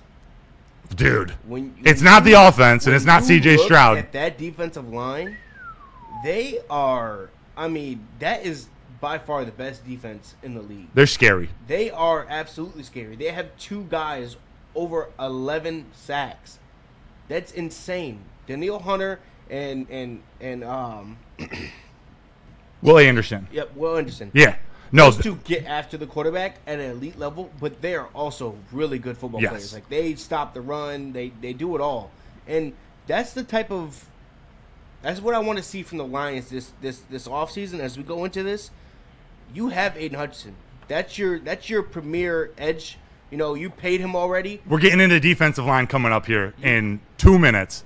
Let's wrap up this, and I'll come right to you. TM Martinez in the chat. Goff is not Lions' identity. Yes, that's what we're saying. Yeah, it's the trend. There are 3 teams whose quarterback is the identity of their team. Before we move on to the defensive line, I know I'm wearing a medical examiner's jacket, but I want to do some math first, and I need your guys' help. So, for a Super Bowl caliber team, how many plays per game do you think actually break down? And we'll say estimate 60 plays a game. How many break down for a Super Bowl caliber team, a team that you expect to be in the big game? 15. 5 to I was gonna say 10, maybe 10%. 15. Yeah, 15. 15. Okay, so that means maybe like 55 plays still require execution, timing, or accuracy. So you're telling me you'll trade certainty on 50 to 55 plays a game for improvisation on 5 to 10? Give me the quarterback that you trust on 50 plays, not the one you hope survives the other 10. Because championships, they're won on executing boring plays perfectly. And you have to play. What did our good friend Dwayne Casey always say? The best ability is availability. And the one thing I know, if you're talking about a 50-game sample size, is that Jared Goff is actually going to be there. He's actually going to, even if he doesn't have a good offensive line. Other players who are more elite than him, if they don't have that offensive line, they wind up getting hurt and missing games. And so that, to me, does matter. There's a lot of quarterbacks who I'm told are better than Jared Goff who have not really enjoyed the seasons he's had over the last couple. Right. But I was told that these guys are those guys to overcome. I don't know about that. It's why Caleb Williams. The story out a little bit more. Caleb Williams, I'll use him as an example, not to bash him, but because he's a young quarterback with a ton of talent on a winning team right now. But with Caleb Williams, there are questions you have to ask. Is he on TV? Trevor Lawrence. He's another one. Liam Cohen finally figured out how to work him. Caleb Williams, will he consistently get through his progressions? Will he make the right read on time? Will he deliver the ball accurately from the pocket? Will he stay patient when the play is there? When everything works, when your offensive line does its jobs, you still have questions for young quarterbacks, right? That's not hate. That's reality. Yeah.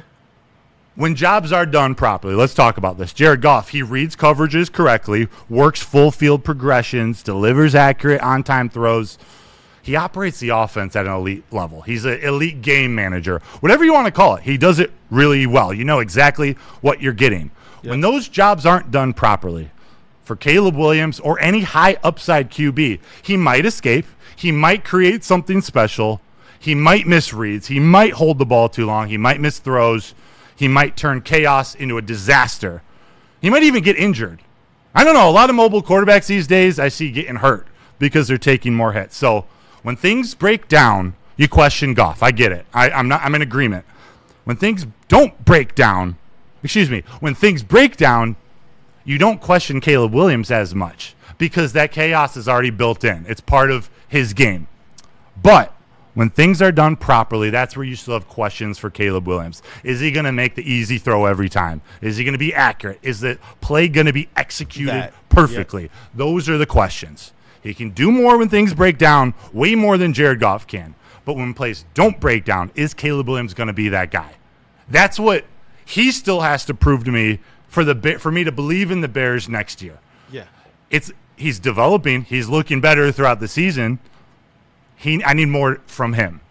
Because I tip the cap to them. Obviously, you don't take any away from a team that went out there and got the wins regardless of the schedule. But I do believe that some of their rise also has to do with the fact that the Lions took not just an unexpected step back, but a step back that didn't even look this way. I believe that some people thought they might have some issues, with these coordinators. But I don't know how many people believe you would have Jahmyr Gibbs look like they just straight up took his power from him.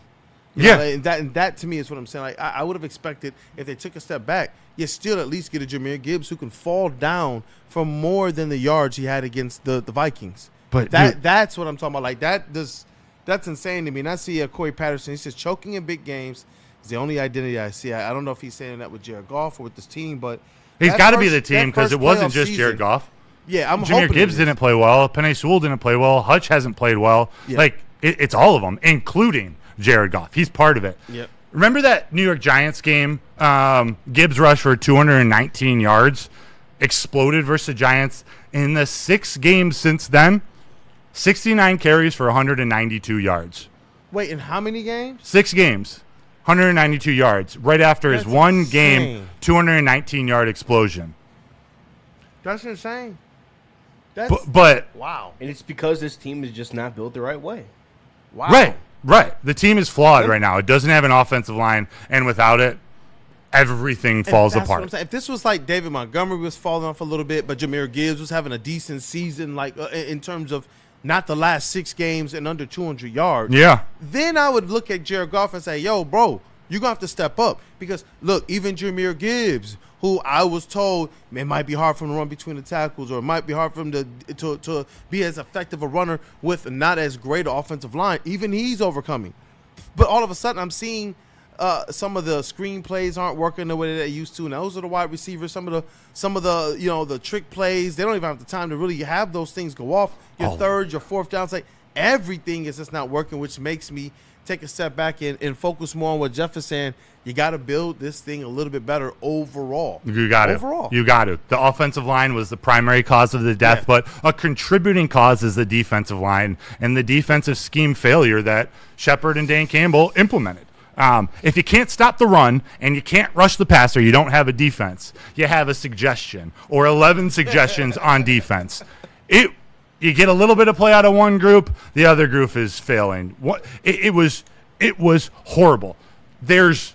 Again, I'm going to go back to the end-of-life law that my dad practices. There's a difference between keeping something alive and preserving the quality of life. This defense was technically alive, but anyone watching knew the quality wasn't there. Like, the line was healthy, the expectations were reasonable, but the results were unacceptable. So, I don't know. It didn't seem like it was a scheme that got figured out. It seemed like it was a scheme that never consistently worked. And then once teams realized it and started attacking it mercilessly, there was nothing they could do. Yep. My biggest question mark on the defense is Casey Rogers, defensive line coach. Kelvin Shepard needs to improve dramatically. And I'm giving him another year, or at least the beginning of the year, without even hesitating. But to look back on past defenses and how dominant they've been against the run with guys like Benito Jones and Kyle Pecco and Pat O'Connor, who I liked, and he had a couple of good games. But, like, we were the best run defense team in the NFL with a bunch of no-namers and Hutch. This defense, Aleem, DJ Reader, Tyleek Williams, Roy Lopez, they couldn't stop the run. Couldn't stop the pass. Couldn't get to the quarterback. It was terrible, man. Total failure, right? See that Steelers game, I continue to just have nightmares about the back-to-back 45-yard touchdowns. I'm still like, that's what I'm saying. So much of this team, from an identity standpoint, looked like night and day type stuff. Like, who are you? Who are you? Like, I could be holding if that was my baby, I would be like, not anymore. Like, straight up, man. Like, that's how. You switch at the hospital? Like, what? Like, I don't know if that's the right melanin. Yeah. He's got this baby's white. What? That's where I'm at with this thing, man. Like that. Braylon. The first one, I was like, whatever. They've sprung some leaks this year. But for them to come right back and say, I don't think they're going to stop this again. Bloop. And for their team to be talking about, like, we were surprised at this too.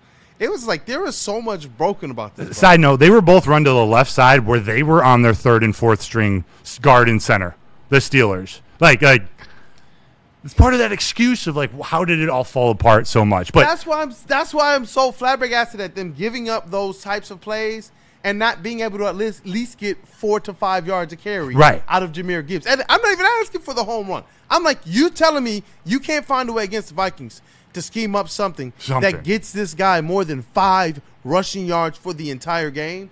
That to me is just like that's a Dan Campbell problem. Failure, in my opinion. Yeah. I'm just being for real. Like, this is supposed to be one of your most special players who's supposed to be able to operate regardless. Like, we get what Jared Goff is supposed to be. Mm-hmm. But for Jahmyr Gibbs to be completely shut out in the last 6 games, that's insane to me. I think the last 2 games were pretty horribly called from an offensive coordinator perspective.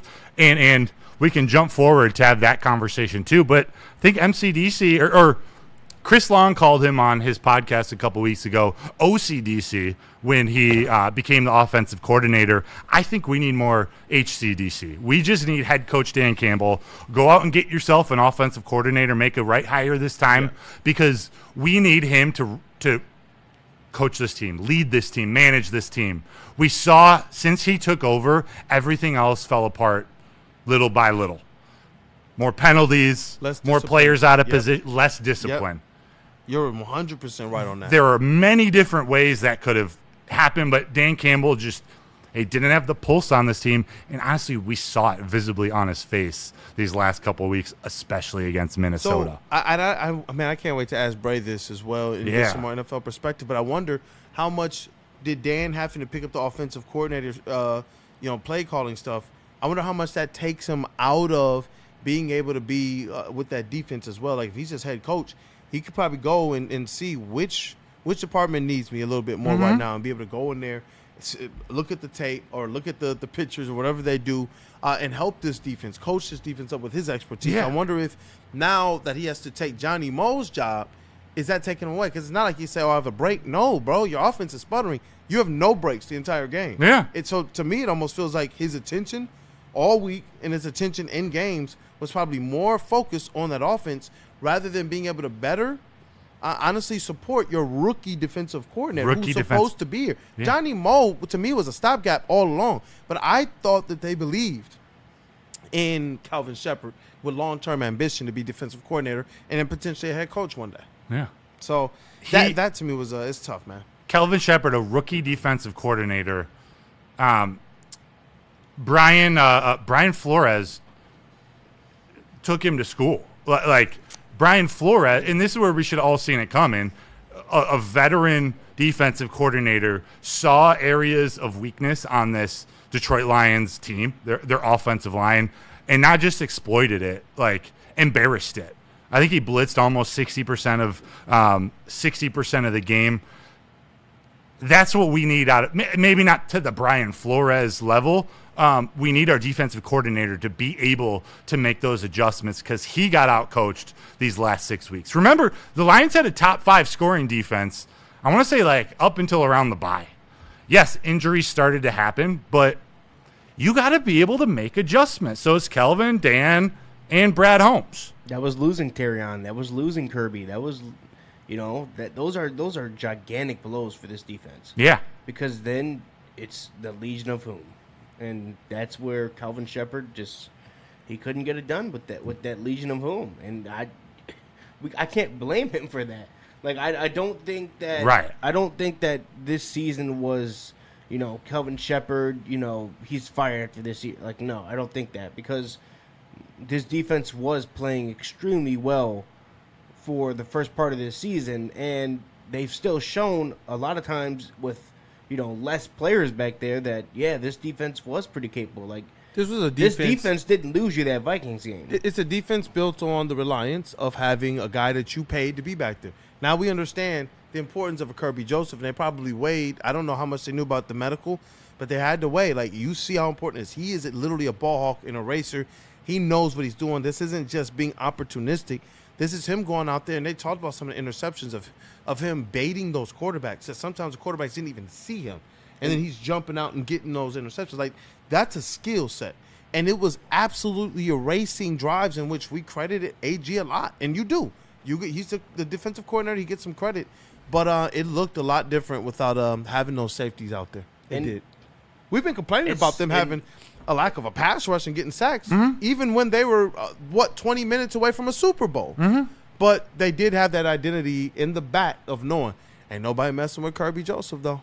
Nobody's going to test him. And I wonder how much that then allowed Calvin Shepard, who's focusing on different stunts, to say, you know what, I know I can get home because 100%. that quarterback is thinking, if I throw it down the field, even though I got the arm to throw it down the field, Kirby got the mindset to go out there and snag that mother. And his linebackers got exposed these last couple of weeks trying to play zone.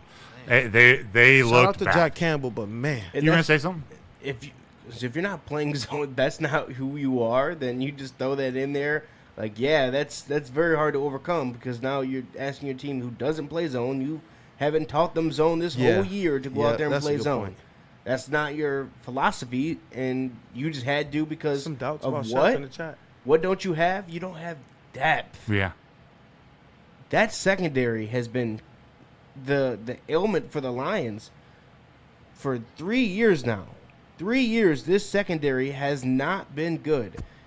At some point, you have to realize you need more depth because every single year there is at least 2 to 3 defensive backs, corners, safeties included, that they get injured and they're gone for the season. It's a high injury position. It's happened. So you need to have good depth so you're not just putting out the Legion of Whom every single year.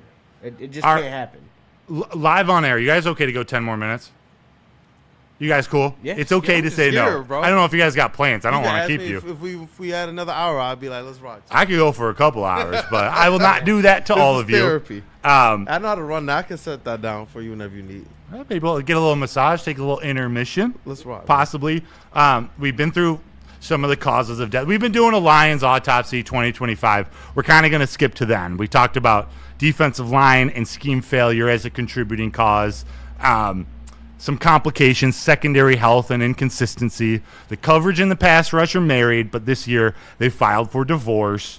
Their manner of death, I look at the coaching staff and structural failure. Not a hot seat conversation for Brad Holmes, Dan Campbell, Calvin Shepard yet for me, but it's a bandwidth conversation. It's a selection of the right coaching staff conversation. Yep. Why was a veteran who's had success in Casey Rogers as a defensive line coach, why did it not work at all?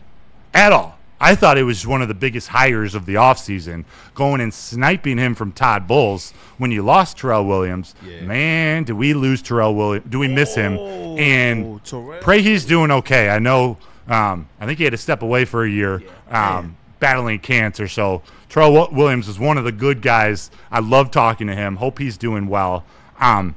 Manner of death, the coaching issues. Let's finish with our official findings. Let's give our verdict, our open case file. So, it's pretty clear this wasn't one fatal blow that, the Lions, one shot to the head, they're done. This was just neglect over the last, call it 11 months.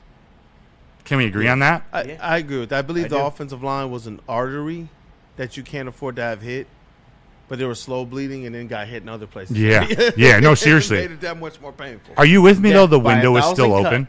I do. I believe 100% the window's open. I believe in everything we said about the makeup of not just the front office, but the organization, the people who helped to usher us into this era.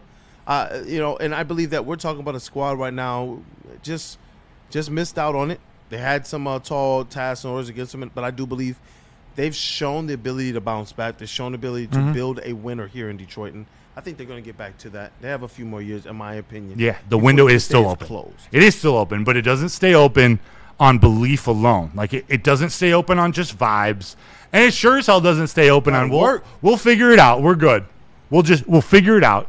Every time this team tried to push that window higher this year, the structure slid it right back down. But it's not because the foundation is broken. It's because the framework around it isn't strong enough to hold it up when you're trying to open the window more. It felt to me the season was a failure, but I think to me it wasn't just a failure, it was a warning shot. It was okay, you guys aren't unbreakable. You're not invincible. You're not invincible. Yeah. That's the word. You need to take a really long look at yourself this offseason. A really hard self-assessment to understand how these flaws happened, how you could have predicted them and planned an advanced directive in advance of the season to prepare for some of these. They what pulled we up have to the go ahead. big boy table, and I think that getting there for the first time for fans, for the team, for the organization, we're like, yeah, this is good. But you realize all these other teams have been there. They know how to do this, even if they have a down year or two. They understand the formula to get back, and I think that this is that for us now. Brad, Dan, these players are going to have to prove that they understand what the formula is to get back. That's what these other squads have done, because now you're looking at the Bears. They went decidedly with a plan of action, and it worked to perfection for them, and they're going to have to prove that consistency, but that's something that I actually have a little bit more faith in our organization and the makeup we have right now to bounce back and to have some more consistency over the next few years than if I was a Bears fan. Yeah. Enjoy your washout this year. Yeah. Enjoy the playoffs. You're one game. And We got to give our guy Demon Dice and all the Bears fans that come in and we've clowned Demon on. Dice is one of the better ones, though. He is. And Yeah. why I like him, Yeah. agree or disagree with what he says, he always shows up. And he showed up when the Bears have been pretty trash. And he shows up when they win. And we need to You're show up for him, too, for and him, say, shout out, man. For him, shout out. You're right. Because when we did what we did, he was fair. And for the Bears fans, because there's an unusual amount of them that hang out here at Woodward, man. Honestly, shout out to y'all, man. I'm salty. I'm salty, man. You did it with some of our guys and with one of the guys who we probably underestimated the most. Even though we knew he was a wizard, we underestimated his impact overall, not just as a head coach, but also the impact he had here with Jared Goff. I think maybe he's able to dial something up to overcome a little bit of this offensive line woes. Absolutely. But they missed him, man. Yeah. So shout out to you, Bears fans. yeah, this season That wasn't felt about – disgusting. it's gross. It feels weird, but this is part of being a man and being a real fan. It's admitting or allowing the people you stomped on to stomp on you when it's justified. The season wasn't about giving up on our Lions team. It's about admitting what this version of the Lions teams could survive. I had a hard time admitting it until these last few weeks, until today, but I need to now. So you don't honor something by pretending it's fine. You honor it by fixing what failed. There's no going into this offseason with, we got Hutch, we're good on the other side. There's no going into this offseason, we got Penne and some really up-and-coming rookies we're high on, we're good. This offseason, this self-assessment is going to be real. It's going to be difficult, but you got to go make wholesale changes to units that are going to be your identity. Again, go check out Neil and Justin and Spenny and KG on Big D Energy, their show Friday, the 26th. They did a great job in the second half of giving you a path to what the Lions can do. And yes, cap can be opened up by restructuring Goff, Sewell, St. Brown, by restructuring contracts. But what is the very first thing you're doing this offseason? We'll go around the room. If you're Brad Holmes, what do you address first? And feel free to get specific if you want on players, on scheme, or just say, man, they got to overhaul this. Whatever. You want to go first? Yes. He's over there just ready to rock. Yes, and well, if I was Brad Holmes, I would jump the gun on the free agency and make better draft picks if I want to protect Jared Goff as an offensive with a lineman, offensive line to protect Jared Goff when it comes to free agency and on draft picks. I would not jump the gun. Roll the dice on you. Make a decision of what player you're going to take over next, and then get a backup quarterback. Yeah. A good backup quarterback, to be honest with you. Well, And I'll throw a little pitch. I'm just throwing a little fantasy. Pick. no, that's fine. I love you. That's what it's about. If you could do it, what would you do? If I get Shadur Sanders to play backup for Jared Goff, that would be a good fit. I have no problem, by the way. I don't know. He might take his job. I'm a Goff supporter. I have no problem. If you No. need to draft a quarterback, whether it's a succession plan, whether it's you just see something in a young guy you want to take another chance, gets a little iffy. Like I would like first-round quarterbacks versus like a But nonetheless, if you think it's time to draft a quarterback, I'm not going to argue with that. Because you are a Goff supporter, but you are a diehard, cut you open, bleed blue Lions fan. Yeah. That's what you want. And if you can get me an improved quarterback, I will gladly do. I just don't think there's one out there. If you can get me someone who can do what Goff does and is mobile, I'm not against mobile quarterbacks. I just think what he does when he's protected is with some of the best quarterbacks in the NFL. He's just got really glaring deficiencies when he's not protected. If he could run, he would be a much better quarterback. This is obvious. So feel free to draft a quarterback. I think that would help. On that note, what's your plan, Jefe?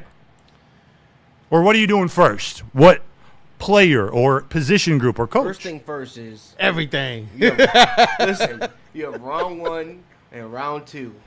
Trade Asar Thompson. If I don't see tackle and edge with those first 2 selections, seriously, what the hell are we doing? You're going O-line, D-line? Why are we just accepting defeat? Why are we accepting that our trenches are never going to be good again? Because that's what it would be basically doing. Brad Holmes is just like, at that point, he's just like, oh, yeah, I don't care what you know, I know we need an offensive tackle because most likely you're probably going to lose Decker. And Manu ain't it. He looks, at least not yet. He looks aging. He's always dealing with injuries. It's similar to what you were dealing with Frank Ragnow, and you didn't address it beforehand, and it came back to bite you.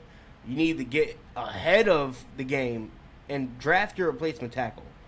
And then you need to draft an edge rusher, a difference maker.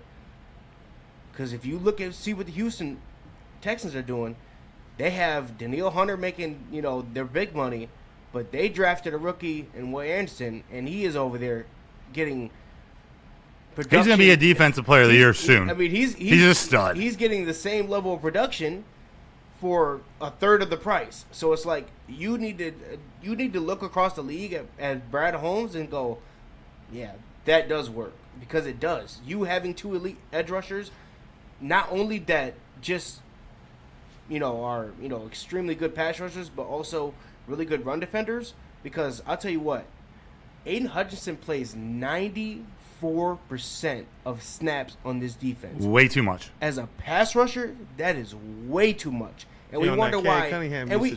And we wonder why Aiden Hutchinson doesn't show up in certain moments. It's probably because he's tired. He's tired, exhausted. Coming off of surgery. 94% of snaps on the defense is crazy. Like, you don't see your other edge rushers around the league doing that, not consistently. So it has to be addressed. The trenches with the first 2 picks, and then after that, it is just, please load up on your defensive backfield. Yep. For, like, seriously, like, I can't make this up. Like, if you don't do anything in that defensive backfield, it's over. You might as well just go ahead and just say, yep, next year we'll be accepting defeat again. I dig it, Jefe. Ed Catilius in the chat says center, defensive end, tight end. Make sure Laporta is healthy. Right below it, T.M. Martinez, 6216. Goff got a big contract. Too big. They will restructure that. Total value I ain't gonna lie, I will admit, that is, like, for what Jared Goff gives you, like, I'm sorry, it's way too much money. Like, it's not even really a Goff, hater in me, but it's just like his total value of his contract is 14th in the NFL. Bro. His cap hit this year is 13th in the NFL. $15 million cheaper than Matthew Stafford. Yeah, for the record, he ain't doing the same thing. If you don't think Goff is worth a $32 million cap hit as a quarterback, his annual salary is less than Purdy, less than Dak, less than Kyler Murray, less than Jordan Love, who never plays, less than Tua. Like that's not going to fly. Goff is a freaking bargain, and he's going to make himself even more of a bargain when he opens up $43 million of cap space this offseason. Goff is a bargain. He allows you to spin. Oh, he better he is currently. He still has room to get better too. When you talk about all of the different areas on this team that you have to get better at, some of these other quarterbacks might not allow you to do that. If you're talking about, you said $15 million beneath Stafford. Imagine that $15 million not being here on this squad right now. But the thing is, those other good teams what do they do when they have elite quarterbacks and they pay those elite quarterbacks accordingly? Who? They Because the last 2 years, they draft behind them. So that is my big. They I draft swear what? 2 years ago we iced Stafford out in our own building. That's my biggest In the thing playoffs. is to literally just draft. Well, Kool-Aid, he didn't have the offensive line that he has now or the weapons around so him. he has to have more. Yeah. They had It's okay for what people say yeah. is the better quarterback to have better around him Yeah. than Jared Goff. Yeah. Come on. Like I know said, it's weird, right? Hey, and like he's $15 million more expensive. Hey, like I worth say- it this year. That's a price tag you pay this year. Stafford is definitely MVP. worth it. That's your MVP. But Goff is worth $15 million less, I promise you. The money was not handed out correctly. They have no offensive line. Kool-Aid, what are you doing first? You drafting a center. You signing a center in free agency. You going defensive line.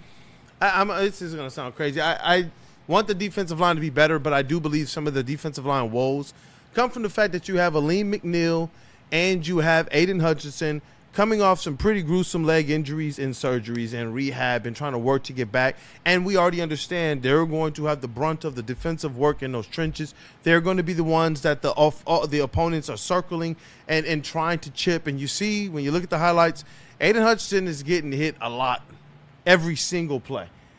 But I do believe that they're going to be okay. I think that you're going to see some internal growth. You're going to see some effectively from Aleem McNeil, from Aiden Hutchinson, from Tyleik Williams as well. I think that you're going to see some guys from AQM if they can retain them. I know some people believe He might be expensive. some That's people too believe that expensive. you got That's to too because what expensive. else do you have right now? But that's where, again, I look at that offensive line. I was sitting here kicking back and forth. Do you go offensive line then defensive line, similar to Jeff? Mm-hmm. I'm more like, man, can I get me a high-end tackle and a center early in the draft? Yeah. If I can do that, then I don't really care what else they do Yeah. in the draft. I want them to go and find me this next elite pass rusher, but I've seen this team be 20 minutes away from the Super Bowl ready without that other edge rusher, and it was because of what that offensive line looked like. I just want them to get that right, and then in free agency, get the secondary right. You're going to have to find a way to do something, even if that's literally like you got to go out there and find Carlton Davis 2.0 somewhere or another. That offensive acquisition For a fraction that of the come in here cost. and be, he's going to have to find it, even if you got to pony up. And the reality is this. He didn't want to pony up for Carlton Davis the second time. Now we understand if you get burned the first time, please don't just run back in there and get burned again. Please, Jeff, I And know Zeidler. he's not going to do it, Kool-Aid, but I'm pleading for Hey, it, Jeff. Kool-Aid, what they say when you know what I'm saying, when your mom tell you don't touch the stove, it's hot, and you touch the stove and you get burned. But some people out there think Brad is the touch the stove again type of guy. He's That's the problem. That's what we can't have. Hopefully that's I not want the to touch case. the stove type Hopefully thing. he What don't did they get do with burned Marcus twice. Davenport? How many times did he touch the stove? Oh, you know. That's what some people think he's a touch the and stove that's a again stove type of guy. that should have been cold, Right. ice cold. I mean, they That's the shoulda only had- positive. They should have had icicles building around that stove. That stove should have never been touched in the first place. That's That the is only insane. positive. The only positive you can take out of these last two games, or the only takeaways, are that we learned even when Marcus Davenport is on the field, he's not good. We just thought he was good when he's on the field, and he's never on the field. He's not good when he's on the field. He looked absolutely cooked. Trash. He Steve is Old Baby 6048 in the chat. You know what a top 10 quarterback doesn't do? Turn the ball over. You're right. He's a bottom 5 quarterback when he turns the ball over. Fortunately, he sets records for not turning the ball over, and then has 1 or 2 bad games where there's 5 or 6, like you said. But That's crazy. Mark Go Blue 36 follows up. Yeah, the Goff 8 is just dumb at this point. Find me a QB that doesn't have 1 or 2 bad games in a season. This offensive line is ass. On the what to do next, I'm with Anthony Tottenham 3181. Get a center in free agency. You get a veteran center. You talked about maybe drafting the a veteran tackle, center? I like that. drafting a center. I need a veteran center. Like Someone who knows what he's doing. There's no time for that development. We've kind of learned there are some really good tackles in the college ranks that can come in and have impact. Some really good impact year one, day one. It's much harder as a center. The name's been floating around. Neil focused a lot on it too, but it's the most obvious choice. If you can make it happen, it's Tyler Linderbaum. Yeah. 26 years old, I believe. It's gonna cost you. 26 years old. Oh, it's gonna cost The key to that Baltimore I don't care offensive anymore. line. I don't care boy, anymore. It's gonna cost Pay you. it. Now listen, my fix in the center spot, because obviously if you get a rookie, you don't know what that holds. So yeah, I think there should be an emphasis on getting one in free agency, because that's someone that is going to be a little bit more reliable. Tyler Linderbaum, obviously, would love to have it. It's going to cost you 24 million. Am I 100% sure that Brad Holmes is going to spend money? What do you mean? I actually think 0% that he's going to spend money to go get that guy. But doesn't it feel almost perfect and right in the universe to balance out if Goff is taking a pay cut? Where should it go? It seems obvious. The offensive line. I'm telling you, if he's taking that big of a pay cut, and we know that there's a battery there that has to be right, you got to go out there. Because I like this. Like, I want them to still draft that center as well, but I want them to go and get that veteran who can slot in right now and let that other person kind of learn behind them alongside some of the other young guys. So at least in 2, 3, 4 years, you are able to roll out some guys who have learned behind some vets, who have gotten reps, but they're also not taking away from what this team's expectation is right now. Yeah. I'm with you on that, man. Get the veteran center and pay for it. Look at what Philly did when Jason Kelce was there. That was the best center in the league, and yet you had a capable backup learning behind him, who he jumped in at spurts and guard, and he played center at times. But Cam Jordan's is a good center, and it was no drop. It was there was of course a drop off, but it wasn't like a drastic drop off between just basically how the Lions had it. Like this whole offensive line fell apart without Frank Ragnow. Exactly, and that's something that you didn't see from the Philadelphia Eagles, because they had that backup in place. This team needs to learn how to have those backups in place. Yeah. Because the Kobe Suarsdales, the Giovanni Manus, these guys are not going to cut it. These guys are not going to cut it. I like Miles Frazier. Skipper. I like Christian Mahogany. I like Tate Ratledge. I don't think that those are like your guard position is something that you need to go address in the draft. You don't think that's your Super Bowl window? Those are your dogs right now. You need tackle and center. Those are the most important positions on the line. And if you don't have those, your line will fall apart. I don't mind spending money on the center position, because if you follow the money over the last 2-3 years, it's going to the interior of the defensive line. So not only is it the biggest weakness of the offense and of your quarterback, it's becoming the opposition is becoming a strength around the NFL. Interior of the defensive line is becoming a strength, and money is getting pumped into it. I'm not saying Christian Wilkins was a good signing, but that's an example of big money going to defensive run stoppers or guys that can bring chaos in front of a quarterback to force them to scramble, because defensive coaches, defensive coordinators want quarterbacks to scramble and get out of the pocket. Throw that there. So you go spend the money. If you can, make him the highest paid center in the NFL. The Ravens didn't give him his 5th-year option not because they don't want him, because they're planning on doing the same. So you have to go match that plus a lot. If you can't do that, I still want veterans. I still want grown men. I want you to go raid the Bills' offensive line. And I don't want you to just get their center, Cade Mays, who's 27. I want you to get their guard, too. I want you to get David Edwards. Just get both of them, snipe them from the Bills, cross-train Mahogany or Ratledge, maybe Ratledge more, to play center for this year. Let the other play guard, draft an offensive tackle in the first round, and you have your center. You have your offensive line of the future. And a couple pen swipes, a couple commas, a lot of commas, but you worry nothing more about your offense. It helps your defense. You still have a lot to address there with the leftover money in the rest of the draft. But I want to draft speed and athleticism, draft edge rushers, draft cornerbacks and safeties, draft those guys that play high injury-prone positions. You need to maximize their play earlier in their career where they don't have injuries, where they're the most athletic, they're getting stronger, and then churn them.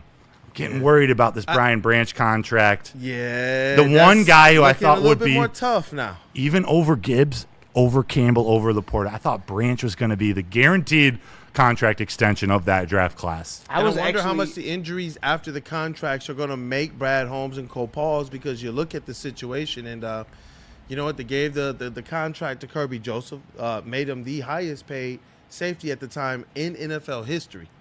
And then all of a sudden got the big injury, and that I do wonder how much this is going to factor into the negotiations with Brian Branch. But if you truly believe in who he is as a player, which is something that Brad Holmes has done from the beginning of this process with Brian Branch, something tells me if he gets the bag, it's going to be because they know that he's going to be worth it. And who knows? Maybe they make him kind of earn it a little bit like they did with Aiden Hutchinson. Go out there, play your tail off. We'll get you that contract in season. They even did that with Lee McNeil. Yeah, that's the problem, though. Like, what if they don't see him till next November or December? And real quick, I promise I'll come to you. I just had this thought in my head. I think we all know the kind of player Brian Branch is and can be.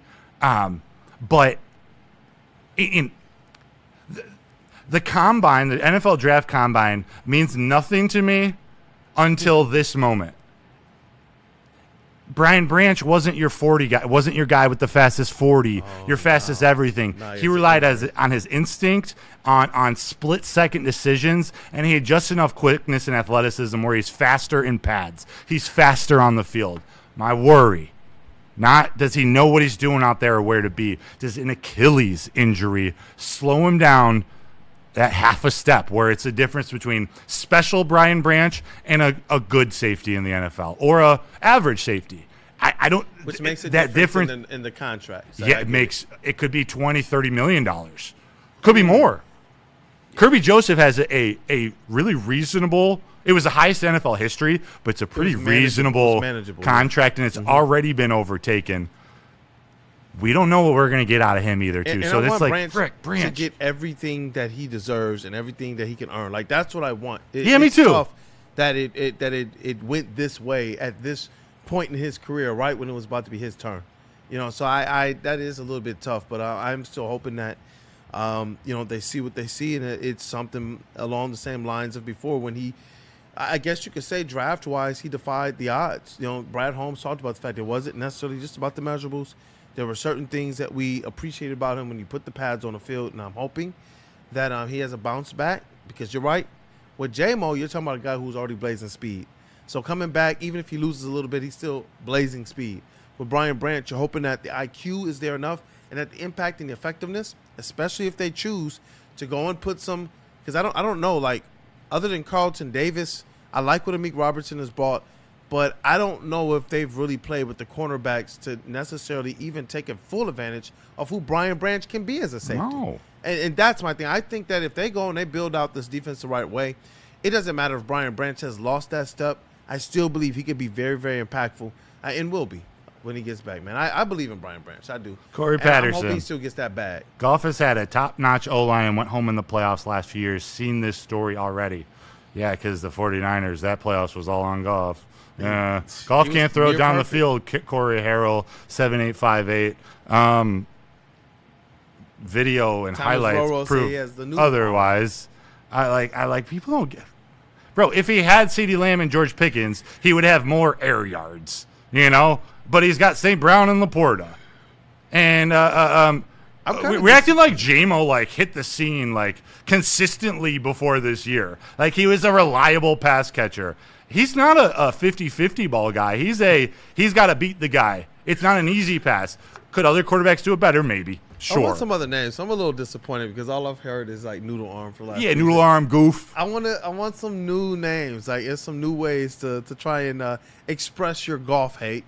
Is there something better than Noodle Arm? Seriously. Please enlighten me. I want to laugh. I really do because this season was very, very tough, and it wasn't just because we lost. If you line up and I left it out there on the field, whatever. Last year, though it was disappointing, a lot of us were like, whatever. They got beat up. Their defense was just down to nothing. If you talk about studs in the foundation, somehow it seemed like it even ripped that out the ground last year, and they still put up 15-2. By the time they got to the playoffs and they lost some more guys, it was like they're just on their last leg. This year, though, I didn't feel good about any of this. Even when they would stave off that early in the season, getting that second back-to-back loss for the first time in 2.5 years, I was like, this team ain't right. This team isn't right. It was almost like seeing, that girl who had a little bit too much to drink in the club, and she's jumping around all night, and you can tell she's not going to make it. She's not going to make it to the bathroom. That's what it looked like. So even though they did not hurl all over themselves earlier in the season too badly, I knew. I just kept feeling like this is not going to end well. And then when you saw Sam Laporta and other injuries, Brian Branch and such, it was just like, okay, just pack this up and go home. Just pack it up and go home, man. And I'm glad that they at least tried to fight. You look at some of these losses. I don't understand how they lost to the Steelers still. But or even the Rams, they did fight. There was a lot of people thought maybe they go and they get the doors blown off against the Rams. But they did fight. They did fight. And that's where I'm hoping that identity you talked about earlier, that aspect of grit and some of the components of who they are, I'm just hoping like Dr. Dre did for 50 Cents, man. They can get a little revival here. Ooh, a little revival. That's right. That chronic. Let's go. Let's go. Guys, it's 10 o'clock. I think it's time we wrap it up. Smash that like button. Please. This was fun. Like I kind of got out a lot that I needed to dissecting this season. This was fun. Yeah, I think we all Therapy have session. We all have perspectives that fit. Pretty much. Like and some of us who are on opposite ends of the spectrum and we say crazy shit. Like the answer is somewhere in the middle. Yeah. Even on the Goff, like I'm farthest way. Sticks over here. I'm a little shorter. Like you start talking about Dante Moore, you're way over here. But like I see what you're Still saying. the age as well. I'm the smartest guy in the room. I think it's wild to say that at college, but I understand what you're thinking, and I get why people don't like Goff or what it looks like. I just wish they would see his overall body of work and actually look at the job of the quarterback in throwing a football different. I'm not going to try to convince everybody right now.